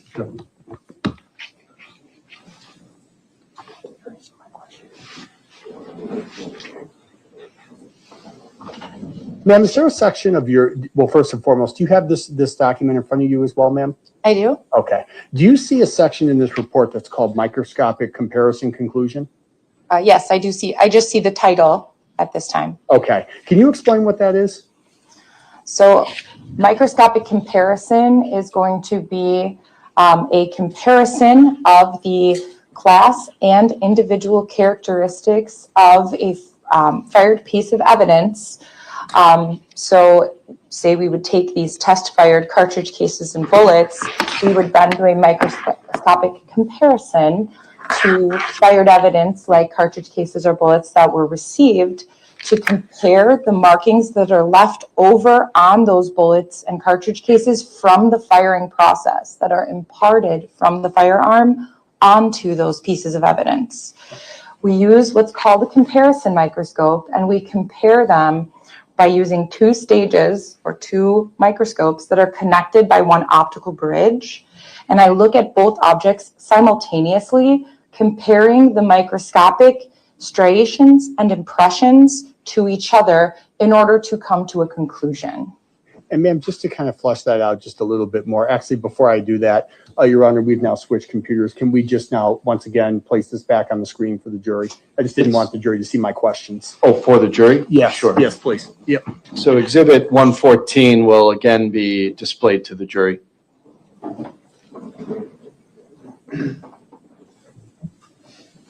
We zoom in a little bit more on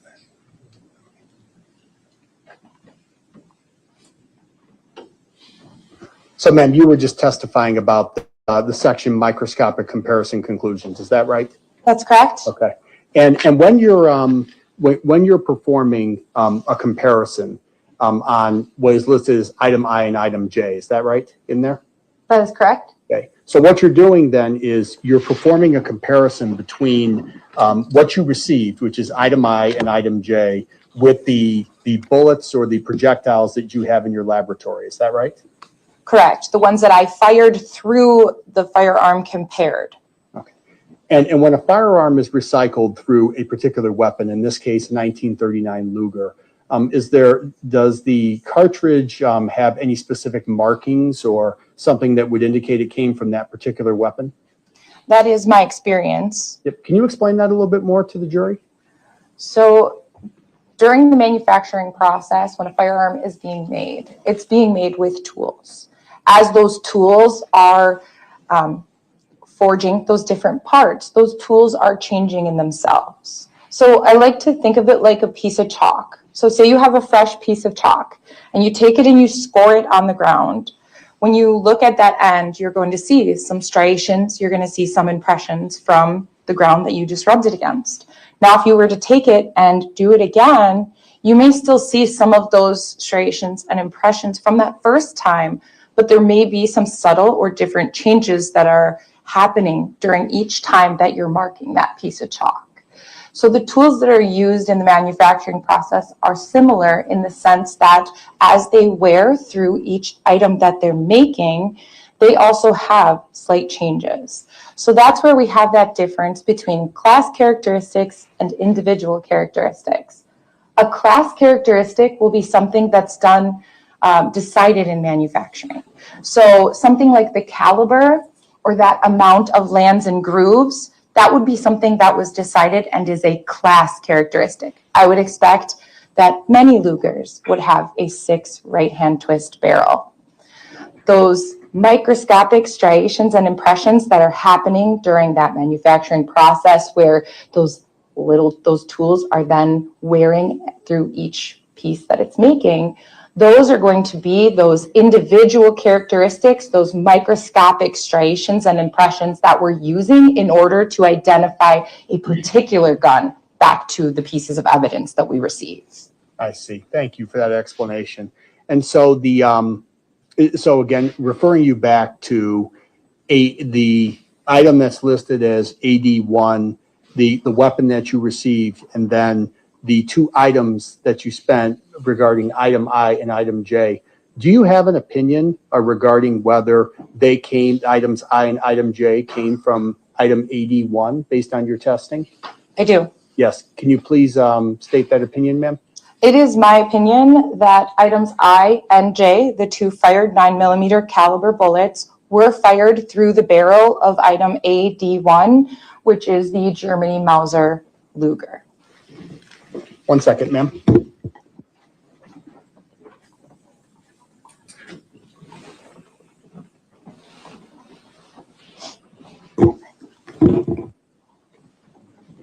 Ma'am, when you look at all of these items, do they all have the appropriate crime lab designation?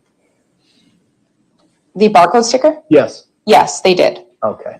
And in terms of the item I and item J that you just testified to, is that opinion made to a reasonable degree of professional certainty?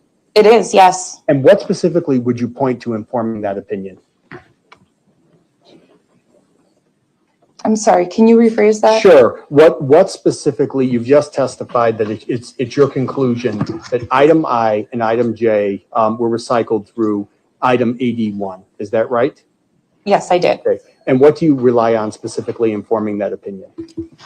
So that opinion is based off of my training and experience as a firearms and toolmark examiner. Okay. Is there anything in particular that you would point to on those particular items, any striations or something that would be in support of that? So during my examination, I do find areas of identification that assist me in being able to make the identification to the barrel. And that is just going to be areas of those striations within the lands and grooves that I was able to make identifications to. Do items I and items J bear specific marks on them that are similar to the ammunition that you test fired, that are similar in nature?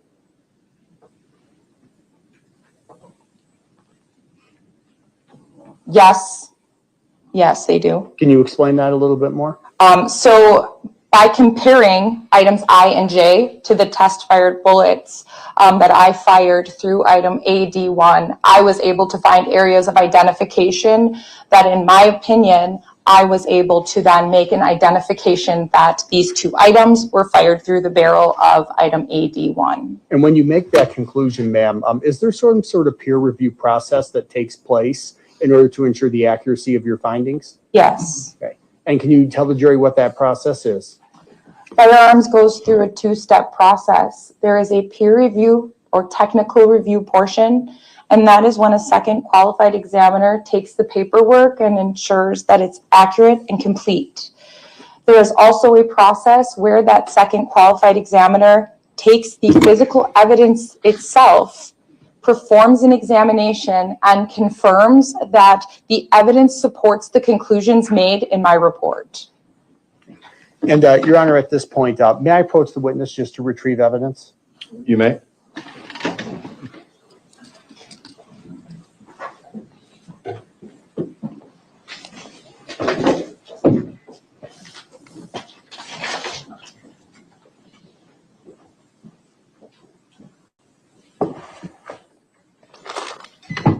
So, ma'am, just to be clear, I'm holding in my hand States Exhibit 155 and States Exhibit 156. These are items I and J, is that right? That is correct. Okay, so it is your conclusion to a reasonable degree of professional certainty that these two projectiles came from what I'm now holding as States Exhibit number 157. Is that right? That is correct. And that is item AD1, as noted on your lab report. Is that right? That is correct. I have nothing further. Thank you. Mr. Lychwick, any cross-examination for this witness? The defendant does not respond. Ms. Crawford, you may step down. Thank you. All right, ladies and gentlemen, we are at 4:46. We've had another full, productive day. I appreciate your attention and patience throughout the day. We are going to break for this evening. I want to remind you that you have not heard all of the evidence in this case. You have not heard any of the instructions that I am going to give you, so it is not ready for your deliberations yet. As you go home tonight, take a break, get some rest. Don't talk about the case to anyone, including loved ones. Don't talk about it to your fellow jurors as you're leaving the courtroom. You are not able to deliberate until I allow you to, and when the evidence is finished and the arguments are finished. So we will break until tomorrow morning. We're going to resume again at 8:30 tomorrow morning. But again, I think we're doing very well on time. So you can feel comfortable that we will be able to finish in a timely fashion here. All right, we will see you tomorrow at 8:30. All right.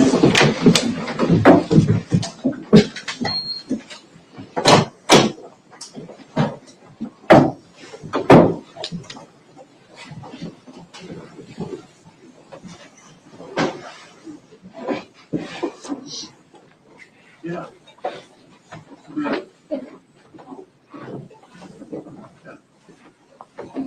You may be seated.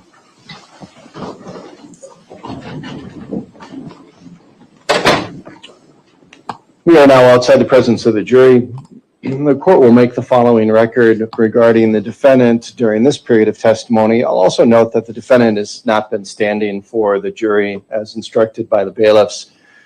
Even though I'm not under any impression that the defendant is unable to stand, he is only restrained by the ankle and he would otherwise be able to stand. At 3:21 this afternoon, during Detective Schulten's testimony, the defendant appeared to be slumped over a little bit in his chair. That was the first time that I was under the impression that Mr. Lychwick could potentially be asleep in his chair.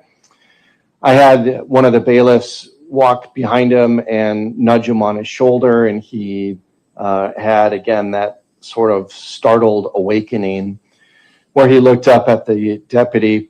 Other than that, the defendant has remained stationary. He is huddled under his coat. The coat is pulled up around his shoulders and up to his chin.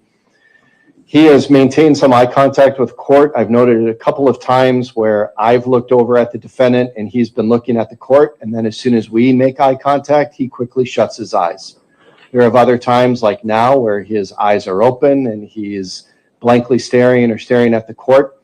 So again, the court is convinced that the defendant remains awake and attentive during this. He is simply refusing to participate, but he is not obstructive and not obstructing any of the testimony or the court proceedings. So if he wants to sleep or meditate or not participate, that is his choice to make. All right, Attorney Thompson, how are we doing on time and scheduling? I think we're doing great. The witness who had a conflict in Milwaukee County this afternoon will be the first one I call tomorrow morning at 8:30, and I expect her to be available. And then after that, the state has 3 additional witnesses, all of whom are somewhat lengthy, but we are definitely on track. If we don't end up resting tomorrow, then certainly finishing up Thursday morning with testimony. Okay, thank you. Is there anything else you want to address at this time, Attorney Thompson? No, thank you. Mr. Lychwick, is there anything you want to address at this time? Okay. I'll note too that where the record reflects that the court has asked Mr. Lychwick certain questions, either in regards to anything he wants to add or in regards to the exhibits being offered or anything like that, for the most part, I've tried to wait a few seconds for a response and then make a note that the defendant has not responded. Other times I know I've asked the defendant the question and then simply moved on and allowed the exhibit to be entered. So just for the record, in case there's any question later on, I've always allowed Mr. Lychwick several seconds to respond to me, and the times that I've moved on have been because Mr. Lychwick has not offered me any response. I do want to go through just real quick where we're at on the exhibits. By my count, it appears that we have exhibits 1 through 72 all admitted into evidence, and that includes 1A, 1B, 1C, 28A, 34A, 41A, 59A. Then the next consecutive batch is exhibits 75 through 91, and that includes 80A, 81A, and 87A. I then have 93 through 101, 108 through 110, 113 through 114, 140, 145 through 147, including 145A, 146A, 149 through 150, plus 150A, 155 through 157, and 165 through 168, including 165A and 166A. State, is that consistent with what you have? Yes, it is. Mr. Lychwick, anything you want to say regarding that rundown of exhibits? Mr. Lychwick refuses to respond. Okay, that's where we should be then with exhibits. Mr. Lychwick, I want you to think about how this case is going tonight and decide whether or not you want to be an active participant in your defense tomorrow. I will once again allow you to dress in civilian clothes if you so choose. You can ask questions of the witnesses that the state calls. You can raise objections. You can consult with standby counsel. Those are all options available to you that you have not utilized today. Tomorrow's a new day, Mr. Lychwick, so reflect on how today went and see if you want to participate in your defense tomorrow. We are adjourned until 8:30 tomorrow. And I have the exhibits as well. I'll bring those up. Thank you. As well. Yeah. Well, do we think that he's going to participate tomorrow?